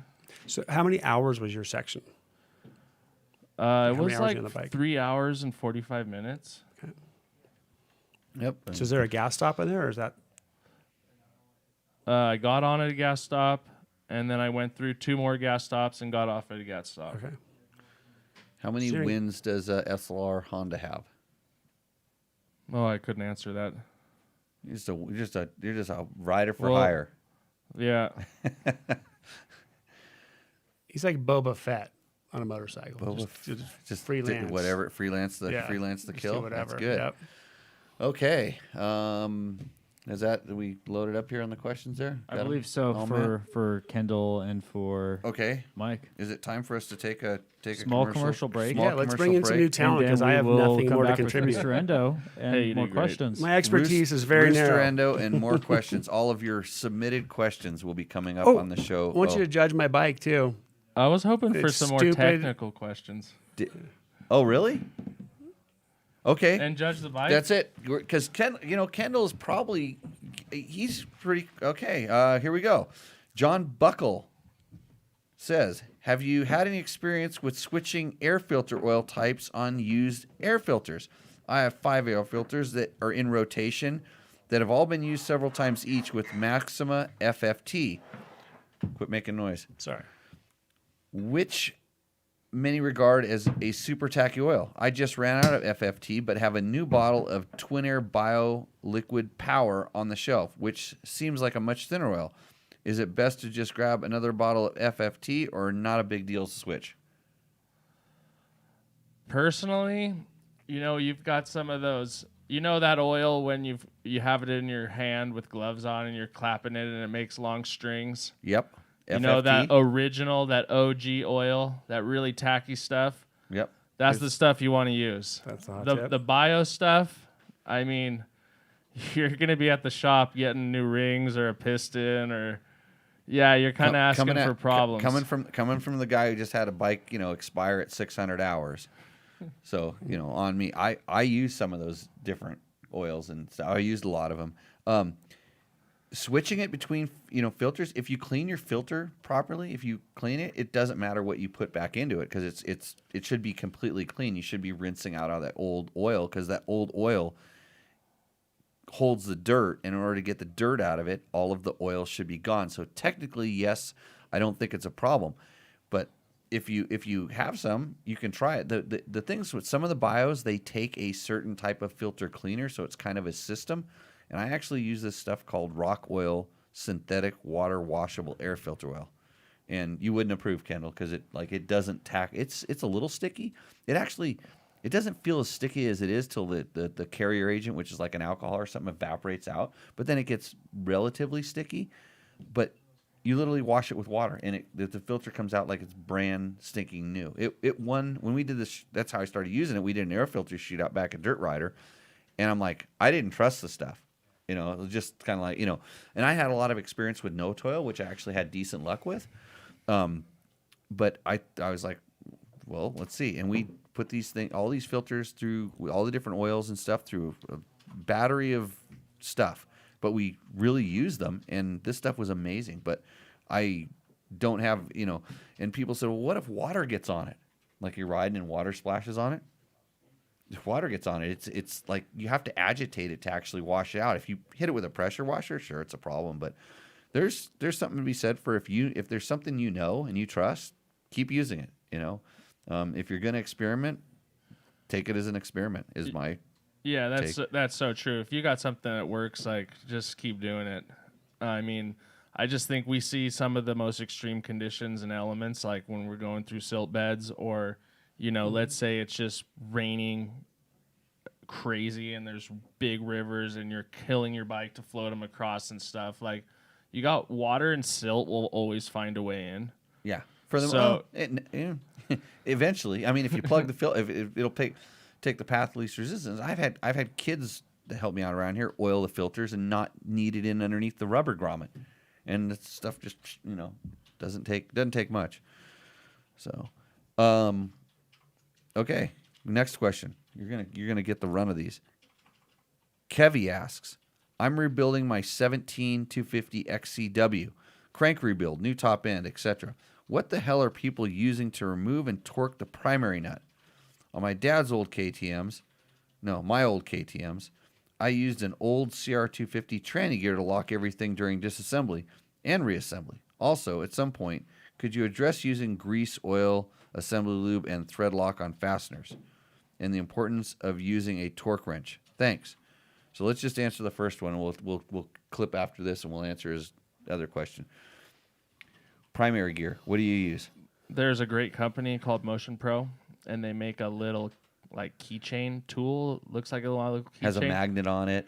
Well, it's just a little aluminum. Yeah, it looks like a little blue gear. anodized aluminum jammer, basically. Right. And you're able to jam that thing in the gears and lock it up so you can get the nut off without, and it's soft aluminum, so it's not going to damage anything, and it's well worth.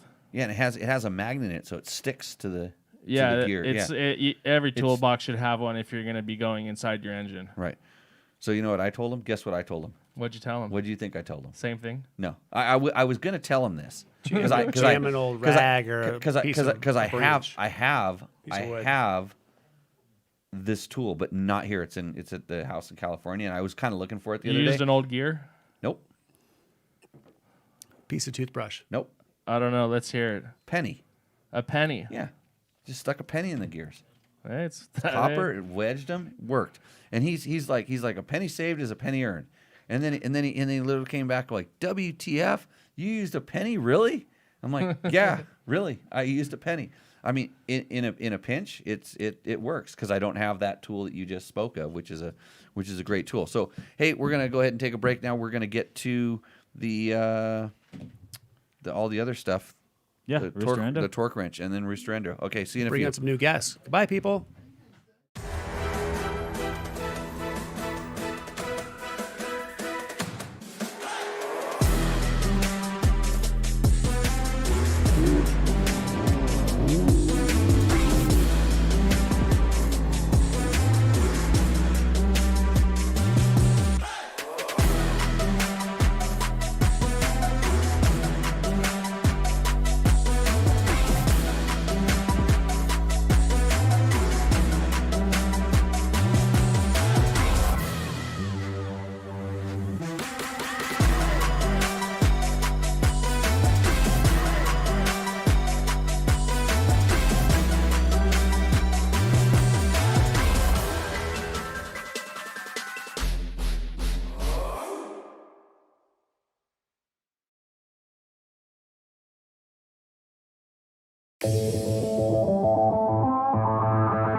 1.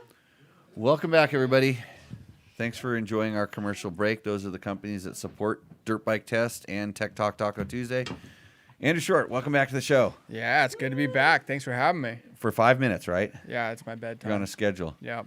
He's been busy. He's been on a media tour out here. He goes to the big shows, but he still comes in and supports his Whatever. little friends over here. He got me on Pulp last night. Drug me in there again. Yep. So I was just slamming Steve's White Claws over in the corner while you guys were answering all the hard questions. Yeah. You're good at that. It's kind of like Kendall here. Yeah. Kendall's on the program too. Yep. I know how it works. So we had a question earlier about the Tenere, the new Tenere they showed at EICMA. The rally version. Rally version. You've Yeah. seen this. I haven't seen it, no. I mean, I've seen the press release Oh, and you've the seen the pictures press from release. EICMA. Yeah. You haven't seen the real one? Not allegedly? Not really? Yeah. It's never. No, well, they showed it at EICMA, so they can talk about it at least, and they press released it. Have you ridden it? That's the question. No, I haven't ridden it. No. The only T7 I've ever even been on is yours. Oh. That you had Okay, at the Wyoming event. that's a good bike. Yeah.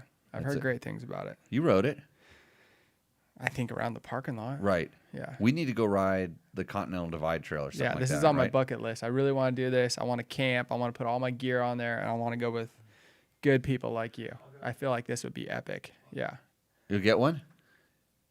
I'll ride the Continental Divide Trail. You'll ride the Continental Divide Trail. He's On got a it. 6-speed. He's good. 990. Yeah. Oh, you have a 990. Oh, yeah. Okay, yeah. I had a 990. That was my first adventure bike. Beast. Okay, I have adventure bikes. Chris I'll- Parker tuned. I Rottweiler Performance. Yeah. I've been there Does before. he sponsor the show? He should, shouldn't he? Yeah, he should. Yeah, he should. Matt, Rottweiler Performance, hit him up. Oh, it's on the list. Okay, it's on the list. They can sponsor a segment or two. So, Andrew, how's rally training going? It's going really good. We were planning on some short, fast days and working on a few things, and they've been long. I don't want to say slow, but there's been some long days, longer than they should have been, I think, maybe. Uh-huh. Yeah. But it's been really good. A lot of You fun. know what this is? Violin. It's a little tiny fiddle. Back in my day. That's what I was thinking while I was sitting inside this nice, cozy office today, I staring was at a thinking out there computer. while I was riding how much fun it was. You missed out on a great day. I'm mad. I'm literally. I had to do some I don't know house cleaning and stuff. Come on, like Jimmy, that. dust off that old Husenberg. Yeah. Casa de Husaberg, it finished here, but we had a good day. Good group of people, great terrain, good weather, a little bit of rain at the end, but Yeah. you know, we'll take that. What about your And sweep rider? He is amazing. Hey, but someone has to stay back and make sure we're on track and watch the trackers and you know. Yeah, thanks, Jimmy. Oh, No, I if I would have been see that's why I can't be the sweep rider because I'd smoke all you guys. Yeah. This is I give you guys it's a bonus day every once in a while. I take a day off so I don't have But to. in all seriousness, we appreciate you for hosting Rally Central and manning the camp and putting up with everything. And I know you have a lot going on. You have some controlled chaos in a sense, but we appreciate it. And you definitely. I'm just petting I'm petting my cat. I spend all day just Your petting. cat is a savage. This thing is amazing, and I Fits can't right believe in. you come across as like a harsh, brash dude. You know, like when I see you coaching a class and you just give it to him straight. I would never imagine you No, we being go so yay. soft. We go yay. Yeah, that's exactly how you do it. But I've never imagined you being so soft for A cat? No, the cat's hard. The cat has a bullet in it. Yeah, no, I know this. You've told Cat's got cred. me. You tried to get me to feel it the other day, and I was a little creeped out by this. But She's got 6 nipples. You're gonna hit one of them, trying to find the bullet. yeah. This is what we talk about at Tech Talk Taco Tuesday, Andrew. Hey, you so want to in read seriousness, you wanna this read Yamaha YZ 2-stroke motorcycle. Oh, Yeah, I ordered one of these YZ85s. No, this other reed right here you got. you're okay. Do you want to do the YZ one? We did the 2-stroke one. Go ahead, do it again. for the next They're so- generation of riders, the YZ65, which I bought one for my kid. It Mm-hmm. was used, and it was an amazing bike. It's like a little bit overbuilt, kind of like Yamaha, but it has a lot of the YZ85 parts on it, and it was a great bike. Yeah, I'd buy one again. I call Andrew every once in a while, and he's usually out. Like, I don't see Andrew. Andrew is the nicest guy in the whole world. He's nice to everybody. Everybody tells you this. But when he's out with his kid, he's got his kid like, stuck in a gully or dangling off the edge of a cliff. And generally I call him right at this time. And he's like, oh, glad you called. I was just like telling my kid how to do this. Jimmy, what is he supposed to do? And I just go, get over the back and clutch it a few times. And he puts in some extra spice with the words. And so then I say, what would Jimmy do? And then he gets to say like some bad words and he gets really excited. But yeah, we have an enduro loop at our house and it's awesome. It's off limits right now because my son likes hunting. And this is where all the deer bed. So we're not allowed to ride it currently. And it really bums me out. But on this enduro loop, we have a lot of off cambers and really tight trails and all this stuff. And he crashes a lot. And so your name comes up quite often. Because I can teach the crashing. Yeah, Jimmy Lewis off-road schools. So so the YZ65 takes the crashing and keeps on ticking. No, he's on YZ85 now. He's on 85. But we ordered this new one that you're talking about in this reed. And it was supposed to be here in December. But the whole month of December so far, I've been here at your place, so I haven't called the dealership to see if it's going to arrive. Does he know it's coming? He knows, unfortunately. Yeah. That's cool. So we remind him because his Christmas list is pretty long. We said, hey, dude, you're getting a brand new YZ85. You need to shorten that list up a little bit because you're pretty lucky. Yeah. So Dakar this year. Getting excited. Yeah, I'm really excited for Dakar. I think it's obviously it's a massive event, and you work all year for this big race, and a lot can go right or a lot can go wrong, but that excitement of the challenge is what everyone lives for, and I think it will be. You just don't know. You hope the navigation's gnarly. I would like that, but I feel like in Saudi with the sand valleys and just the terrain in general, it's typically in certain areas and certain days, it's really fast. And this is not something that's my specialty or I'm super comfortable with. But if I can minimize the losses on these days, I think when it does get tough and there's some navigation, then hopefully I can use this to come back and get some of that time back and be a strength of mine. So we'll see how it goes. I think if you have some good luck on your side. It's about the time. last couple of years have been some bad luck. Dude, the water just the worst bad. scenario. Yeah, and the year before I had a big crash because I just got a little antsy and I had blown fork seal and no front brake and I was on the gas and I should have been a little smarter and laid up a little bit, and instead I laid on my head on the ground. This is. I think you all think we have your desert. Us growing out here in the desert, we think we have some sort of spidey sense or something like this. Because you say that. No, I think that we all hit our heads enough times to where we slowed down and got it back in line. Yeah. Okay. So you're just going through the process. Yep. Yeah, it's just the process. So you're there. That's why I have hope. We'll see. Plenty of hope. I think, like I said, I'm not worried when the navigation gets tricky. I think you'll be right there. So Andrew makes a few books out here and tries to stump us all up, and then we tell him his books are no good. Yep. That's what you do. That's why I don't ride your books. Yeah, you never ride. No, I do. When I'm gone. Yeah. Yeah. Go practice them. I go That's practice. what I go pre-run them all on like a helicopter or something. Try to make it easy. Trophy cheap. truck style. I don't want to put tracks on them, so I fly them in a helicopter. No, I ride them every once in a while. Usually after you guys ride them, so I can follow the tracks because I'd get lost. And then laugh. Yeah. So okay, do we have any questions in the chat room for Andrew? Yeah. So Brendan Springer Davis, he's got a couple more. He wants to know if there's actually fuel quality control this year, so Shorty doesn't get hosed. He's gonna be rooting for you guys this year and will be yelling at the TV for the live tracking. The second part of the question, the tracking's actually quite good if you get the app and you can see the segments, and it's pretty interesting if you follow it in this way.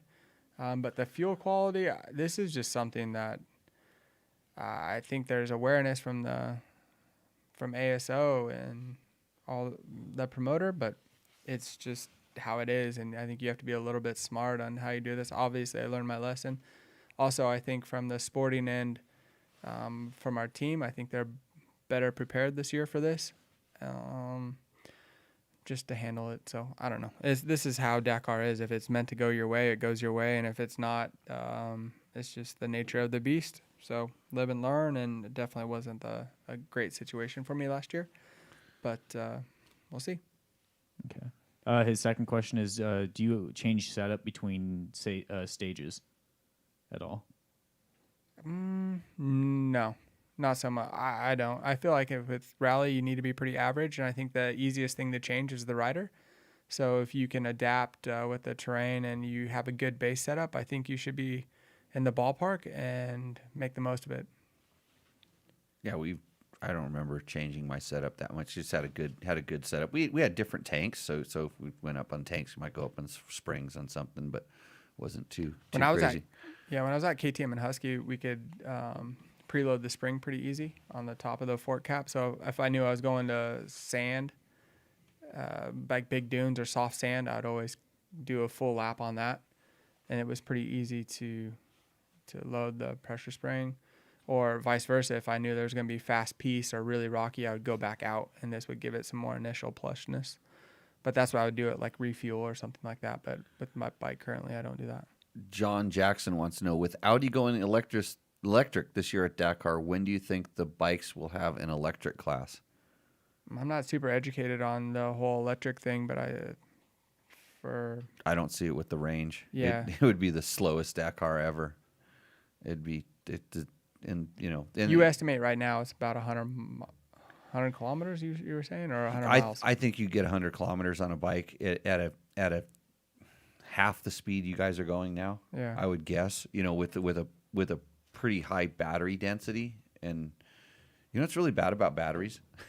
The bike doesn't get any lighter when it runs out of power. At least the gas goes down. I mean, your bike's a big difference between full and empty.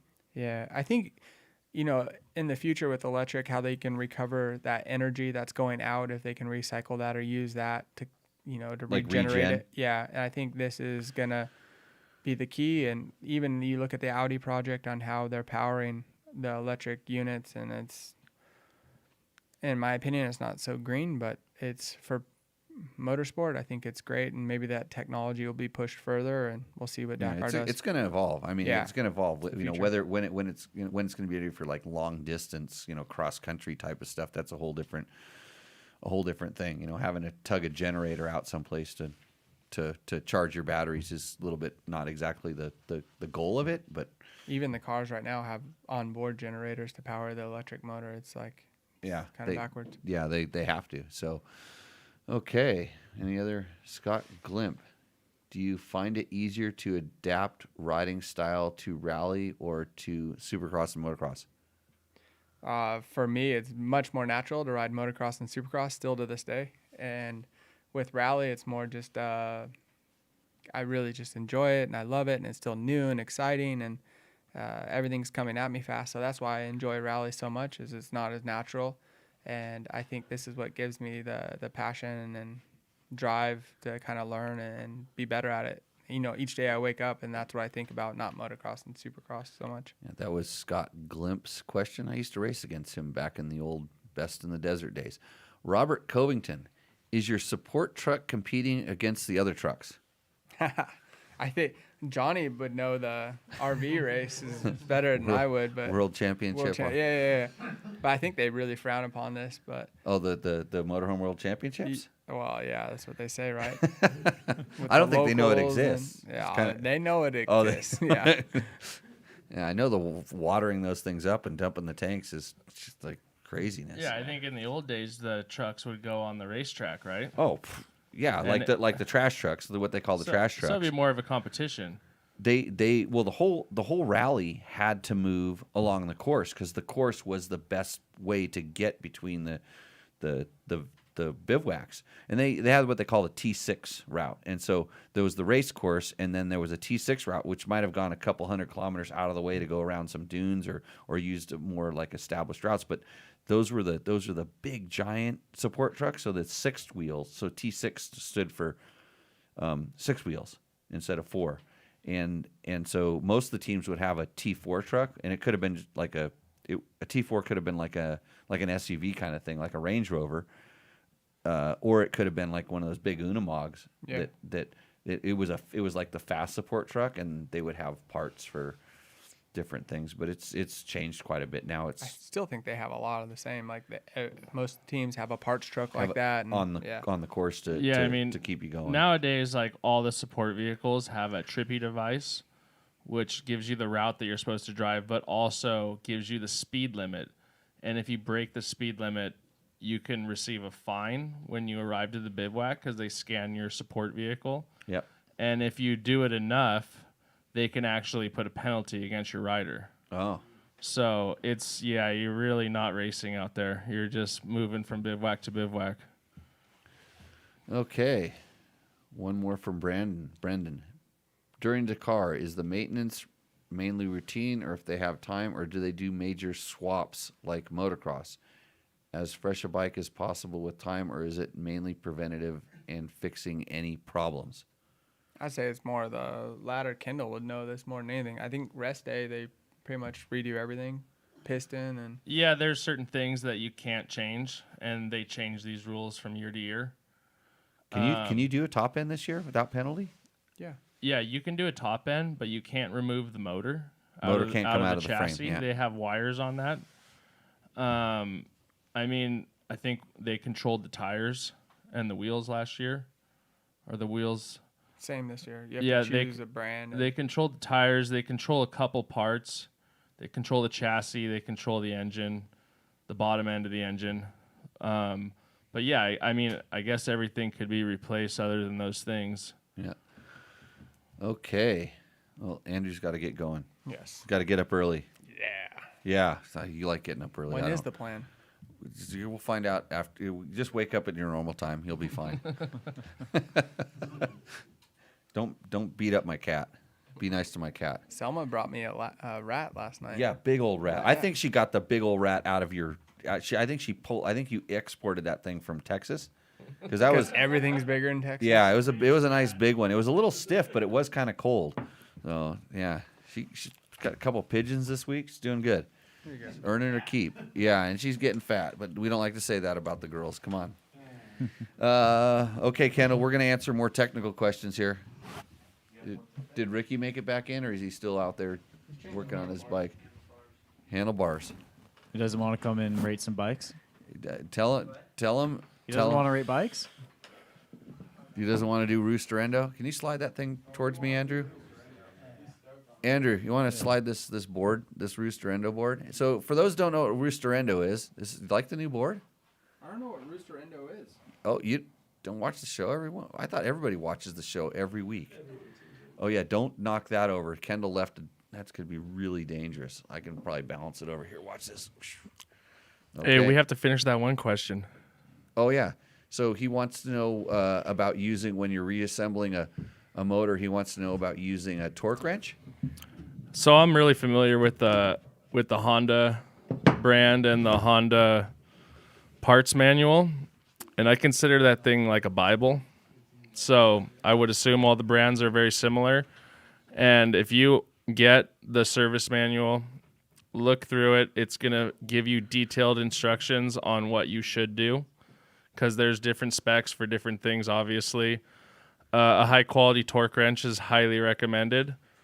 You know, some people got the feel because they've wrenched their whole life, but I recommend a torque wrench. You can't learn the feel without a torque wrench. Yeah, you definitely need a torque wrench, and there's such light torques on certain bolts and stuff that it's just so important to have that. You can literally grab the ratchet in the wrong spot and over torque or under torque it if you don't have the feel. Yeah, and I mean, anyone who works on their bikes knows what it's like to break a bolt off or strip something out. So definitely highly recommended. So the other question was, what about using grease, oil, assembly lube, and thread lock on fasteners? Yeah, and again, the manual is going to specify those things. Like certain parts of the motor require you to put motor oil on it. Yep. And then other ones require a thread lock, and they'll tell you what type of thread lock to use. Yeah, and Honda has three different colors. Yeah, they Three different have kinds. Yeah, One, the it's- Honda line has 3 different colors. You're right. And so it's funny because I actually, a lot of times in this show, somebody will ask me a question about something specific, and I'll say, well, the best thing you can do is read your owner's manual. And then I go into, but you can stick a penny between the gears and get the job done.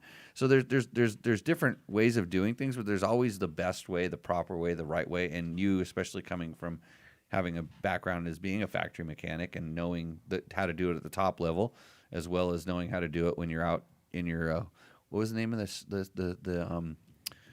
your saga down in Baja? What was it called? Flip flops and Chasing Summer. Chasing Summer. Somebody asked about that. You have a way of fixing bikes on Chasing Summer. Yeah, I mean, being an off-road racer, you're gonna inquire, or you're gonna have the whole MacGyver thing go down, where you've got to just make something out of nothing. But I definitely, if you're enthusiastic on working on your own bike and don't want to go to the shop, definitely get yourself a service manual, which is different than the owner's manual that the bike comes with. Yeah, owner's manual tells you how to start it. Yeah, the service manual is a lot more detail on every bolt, nut, and part of the bike. And so, yeah, go pick yourself up one of those and start learning. Yeah, and I see people do a lot of weird things, like they put silicone on bolts to use it as like a thread, thread lock, and different, putting assembly lube on parts that you probably shouldn't have assembly lube on, and not understanding to put, I've seen them pack it all over a cam in a motor where that oil is going to end up in the clutch, and then it's like, not the best thing, So understand. Yeah, what and I think for. the person was asking about assembly lube. I mean, assembling an engine, just always just use like engine oil for the basics. Will get you by. But yeah, it's important to lube everything when you're assembling an engine. Yeah. So Kevy, that's Kendall's advice and mine as well. Hey Logan, you come over here and help us with the rooster endos, because I don't think Kendall knows how this works. I'm pretty sure he's going to have a valid opinion on most of this stuff. Mm-hmm. Ray Harrison wants to know, please talk a little bit about the Smart Carb. Back in the day, I ran Electron in place of the stock Bings on my air-cooled KTMs. He's dating himself. These Smart Carbs look similar. I think they do look similar. I've had run Electrons before, and I have run Smart Carbs before. So it's essentially it's a car. So the Smart Carb is a carburetor that does all of its adjustments through mostly through external adjustments. A lot of it's done through the needle. So you can, they have a way where you can adjust the needle externally, and then there's like I'm pretty sure on some of them now you can adjust the main jet through the side of the carburetor. So externally, they kind of come for most bikes. I'm pretty sure they come kind of set, kind of at a base setting, but it's easy to tune them. My experience in riding them is that they are very smooth.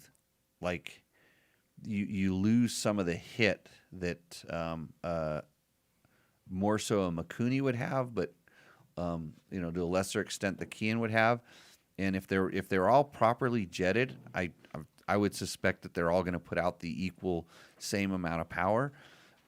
If you like, and it's not smooth like fuel injection, and I'm not sure why. I think it's because it's a carburetor and it's kind of analog, where the fuel injection seems to be a little bit more precise. But it's if you don't like snap, it's a great carb. Like, it takes some of the herky jerky out, for at least on the two strokes that I've ridden them on. So compared to the Bing, I used to race with Bing. No, Del Ordo. I had Del Ordos on my KTMs. So I had Bings on my BMW. So when I got gas, I got water in my gas. You know what you did, Kendall? There was a clip on the bottom of the bowl. You pulled the clip off, went like this, put it back on. It was 2 carburetors, so it took 3 minutes to drain the water. Kind of a different times. Yeah, definitely. So do you know what Rooster Endo is? Can you lead us off? What it is, it's people, the listeners, the viewers, send us videos and or pictures and descriptions of their bike, and we tell them whether their bike roosts or endos. So the way you judge this is, I don't know if you could see on this side, but over here there's a Honda 3-wheeler. It's George's Maybe scoot ATC it over a little bit. 185. I can turn it over. No, just scoot it down the table. a Scoot it little down the table. Okay. bit. Just to show that part. There's no way I'm taking the Husaberg off the screen. It was not even on screen. I'm realizing a flaw with the size of this board. Oh, Logan, see, you screwed up again. I made it big. Yeah, because It's compensating for the well, other one. well, no, the Husaberg was where it belongs. So there's this. This is the endo. It's like George sent this in. He said, "This is my favorite ride. It's a Honda Big Red ATC 185," and then on the other end, the bike all bikes are judged by is the Husaberg 570. So now slide it the other my way. my Husaberg 570 is the one that all bikes are, which is the greatest bike in the world as long as you don't have to work on it. Which, Jimmy, don't let me forget. I have a wonderful video I need to edit for you. Oh, really? Okay. It's gonna be fantastic. It totally encapsulates what you feel Encapsulates? Yeah. for the 570. Okay. Does it have cats in it? No. Okay. It's wait and see. Okay. So what Logan does is Logan will grab the card. He'll tell us the name of the person. He'll hand us the bike, and he'll tell us what the viewer told us about their bike, and then we just like do a little deep dive on it, a little commentation. Okay, let's go. Seth Waterfall. Okay, you can start looking at that. 2020 Husky TE 300i. Seat concept seat, TSP head and ECU flash, SXS, side plate, FMF pipe and silencer. I think he's showing off with his picture up in the mountains. That's it's a lot more scenic. I cut off a lot of the scene. You cropped off the scenic. Yeah. You can't cheat here. Kendall, not a big fan of the the water bottle or gas bottle strapped to the front fender. Yeah, definitely not a fan of the gas bottle on the front fender. I used to put tubes up there, like front tubes. I had the little tube sack that I put on there and stuff. But Kendall is also not a fan of the 300i. In fact, one of his buddies gave him a call today. Well, personally, I don't know the I, but I heard some bad news about it. You straight away went to. But I do really like the 300. Get the carb. You straight up said get the carb rated one, and I started. But what do you think? I started having a temper tantrum over in the corner of the office. I like the fuel injected bike, so we have to now. So now we have to tell him whether it roosts or endos. He's got some graphics on there. He's got a lot. Did he say he had a cylinder head, and what did he have on that thing? A cylinder head and an ECU flash. Like, where did he get his ECU flash? Like, is it just the updated TSB? TSP, two-stroke performance. I think that's what it's called.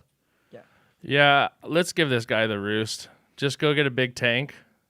A big tank. Yeah, get more gas fuel capacity, and you get a roost.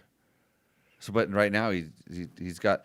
Oh, because then he wouldn't have to carry the front tank. Think on the tank. Yeah, the front bottle might make you endo. So it could be an endo right now. But it's more in the middle of it. I think he's doing great. Look at the bike in the mountains. Oh, don't worry. We're gonna get more of these things. You can go anywhere you want with these. So okay, we're gonna put him right in the middle. This is the middle of the line. So now we have something to put it down lower. Yeah. Okay. Why is that? So it sticks?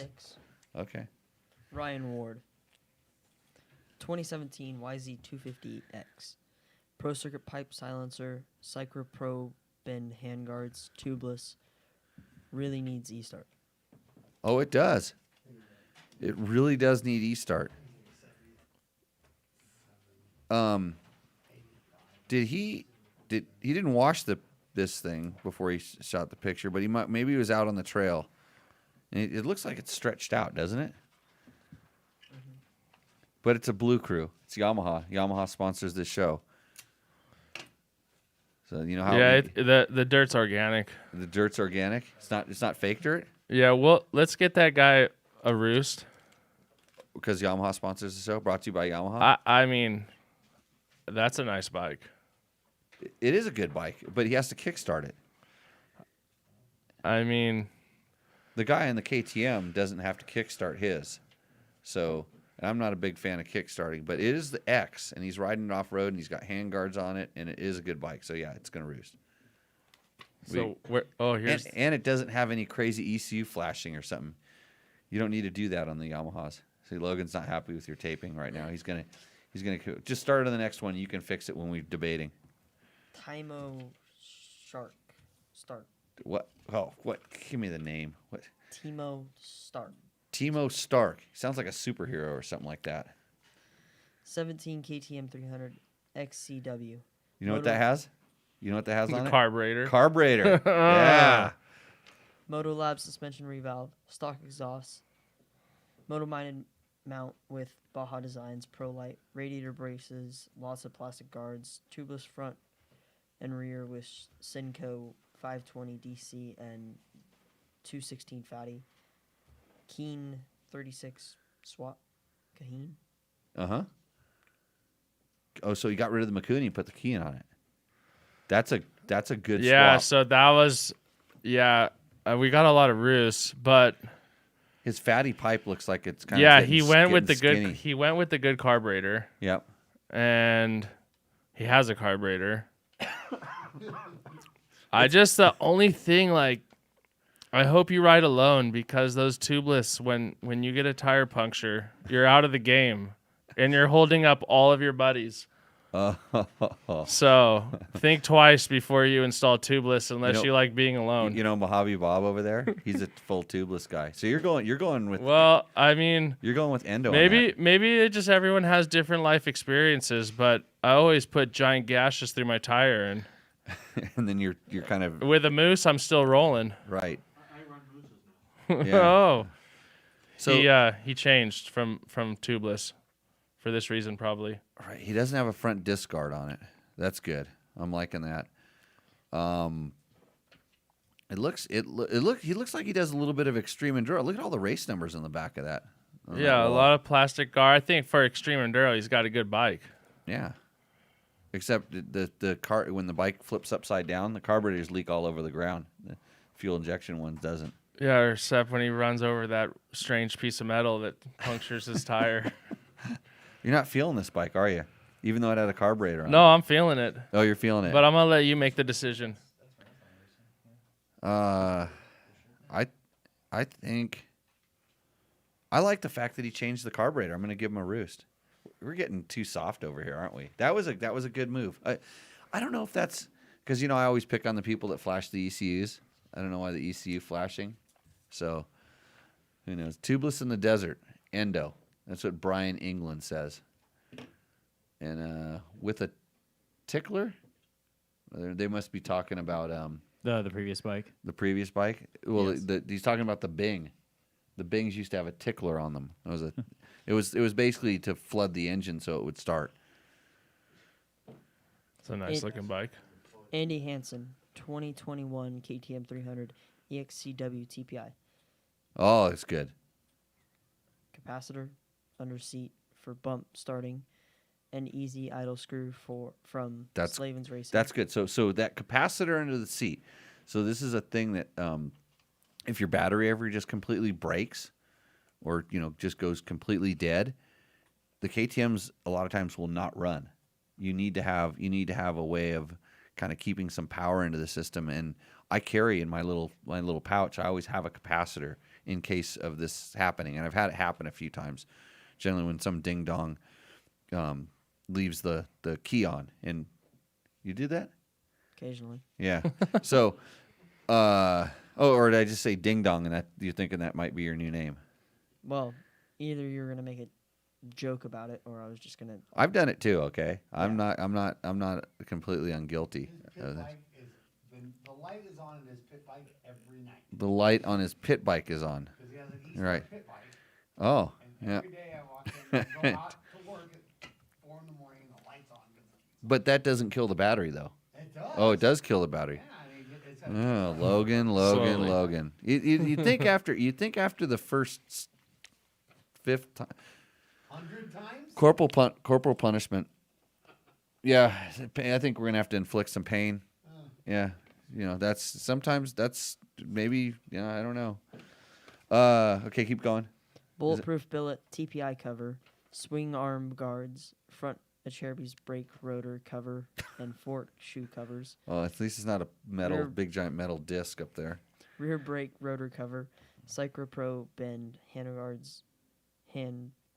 guards, front and rear tugger straps, carbon pipe protector, FMF spark arrestor, exhaust flange protector, Achereby side clutch and motor protectors, TMD skid plate, bulletproof billet chain guide support.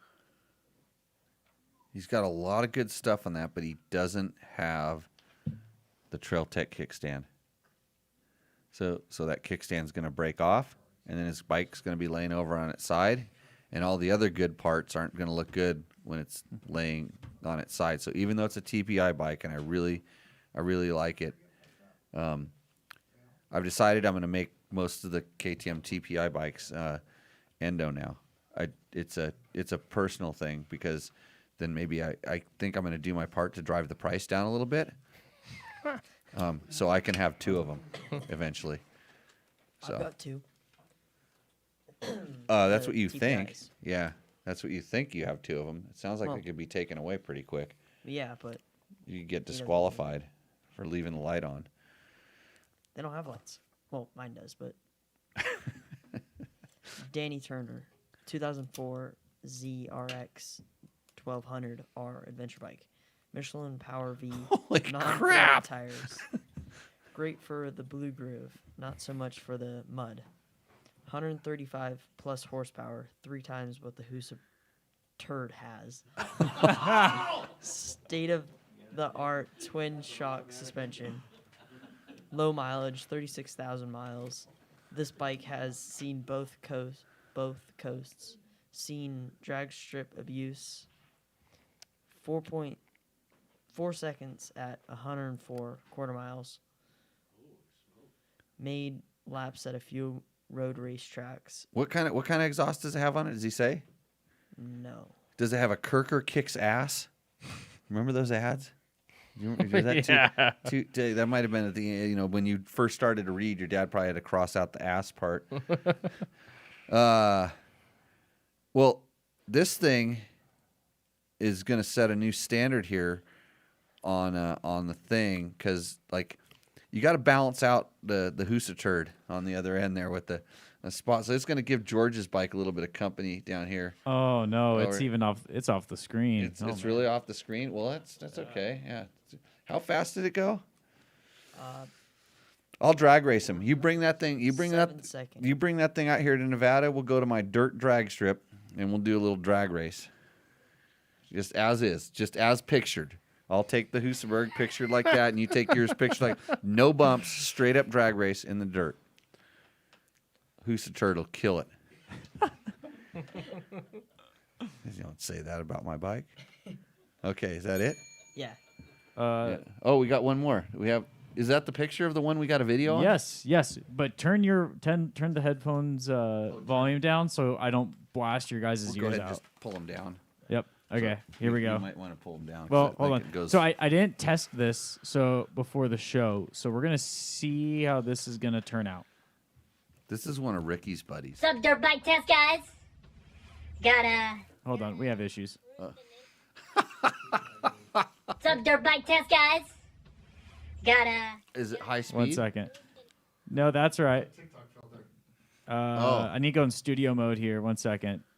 We can. This is great Trying to fix podcasting it. here. Okay, you know what? We're gonna fix it. Or are we saving this one for next week? No, we can get this fixed. We can get this fixed. I'm not too worried I don't know about if it. there's gonna be a show next week. Depends on where we're at on Tuesday. I could call in. I can call into this show. I don't even need to be here. Remember anymore. when we did the Glamis one at Glamis? the live show? Yeah. Yeah, we might be there. Anywhere, everywhere. I know how to do that. It would just actually, I'll have to send it into Matt, and he'll have to put it on the platforms, because we have 2 people that watch us on Grindr or wherever we Yeah, broadcasting when it's to. dark at 5, we gotta have Okay. something to do. Right. All right, this should be good to go now. Okay, here we go. what's up, dirt bike test guys?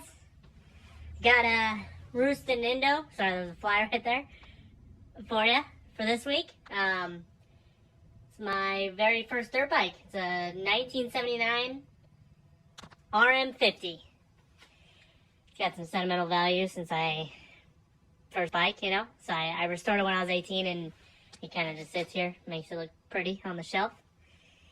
Yeah, nothing too crazy about it. It's my first bike, so didn't do too much. Yeah, pretty good. Ricky, don't you have better things to do than harass me about Roos and Indo? How about you, go wrestle around a freaking 9,000-pound motorcycle all day? Would you? Instead of harassing me about sending something in, you know? Alright, love you guys. Bye. Hey, respect. Setting new standards. So I think his video is backwards because it's number 6 on the bike there. Is that how those filters work? They backwards everything? No, it's just you just squish it. It takes the lips and it's like right. the whole It's face. I like that it says he shot it down low. It says free underneath his table here, where he was shooting that video. It says free. And that's backwards, yeah. Yeah. Hold on, I'm getting the picture for the chat here. Right. There we go. For the chat, there's the picture. So I remember when I was a kid, and there was another kid that had one of these, and they had a YZ50 also. So there was this, and then the Yamaha was a little bit newer. What year is it? Man, I think the YZ60 was at 1980, and I don't remember. Did he say what year this was? I missed it. I think this is a little bit older, but these weren't as trick as those. That YZ60 had monoshock, but these things reminded me. I mean, now when I smell like castor oil, because that was what the 2-stroke oil you ran in these things was. So this thing's pretty cool. That's a roost, especially if he pulls it off of the shelf and brings it out for flat track. I like the front fender. Because George could probably break a couple ribs on that thing. That thing's probably pretty wicked compared to the mighty 50 that took him out the last time at the flat track. So we'll tape that up on the roost. Yeah, zone. definitely a roost. Yeah. So all good. I think we got a couple more quick little questions for us tonight on the show. We got to go out and get ready to get up super early and go ride. Yeah. More stuff tomorrow. Do you want to get some from from the sheet, or do you want me to take some from the chat? I'll here? get it from the sheet. Okay. The Fix a Slipping Clutch video. Joe Meyer says, can switching to a synthetic oil cause the clutch to slip at higher revs? I seem to now have a slipping at the end of the throttle range or when wanting to crack the throttle and pull out to pass a car just to hit it. Now I get a long, drawn-out acceleration instead of a snappy front tire lifting experience.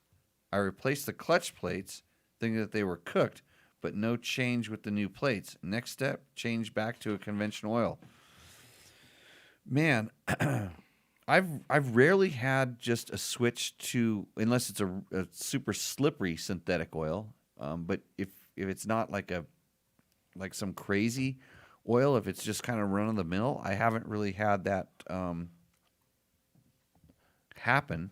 He didn't say like what kind of bike he was on. So yeah, I mean, it's super funny. No This question judge came it. up. I just ran into a guy in Baja that was doing a huge adventure, ran all the way from Portland down to Baja, and I don't know his end destination, but he was on a long one.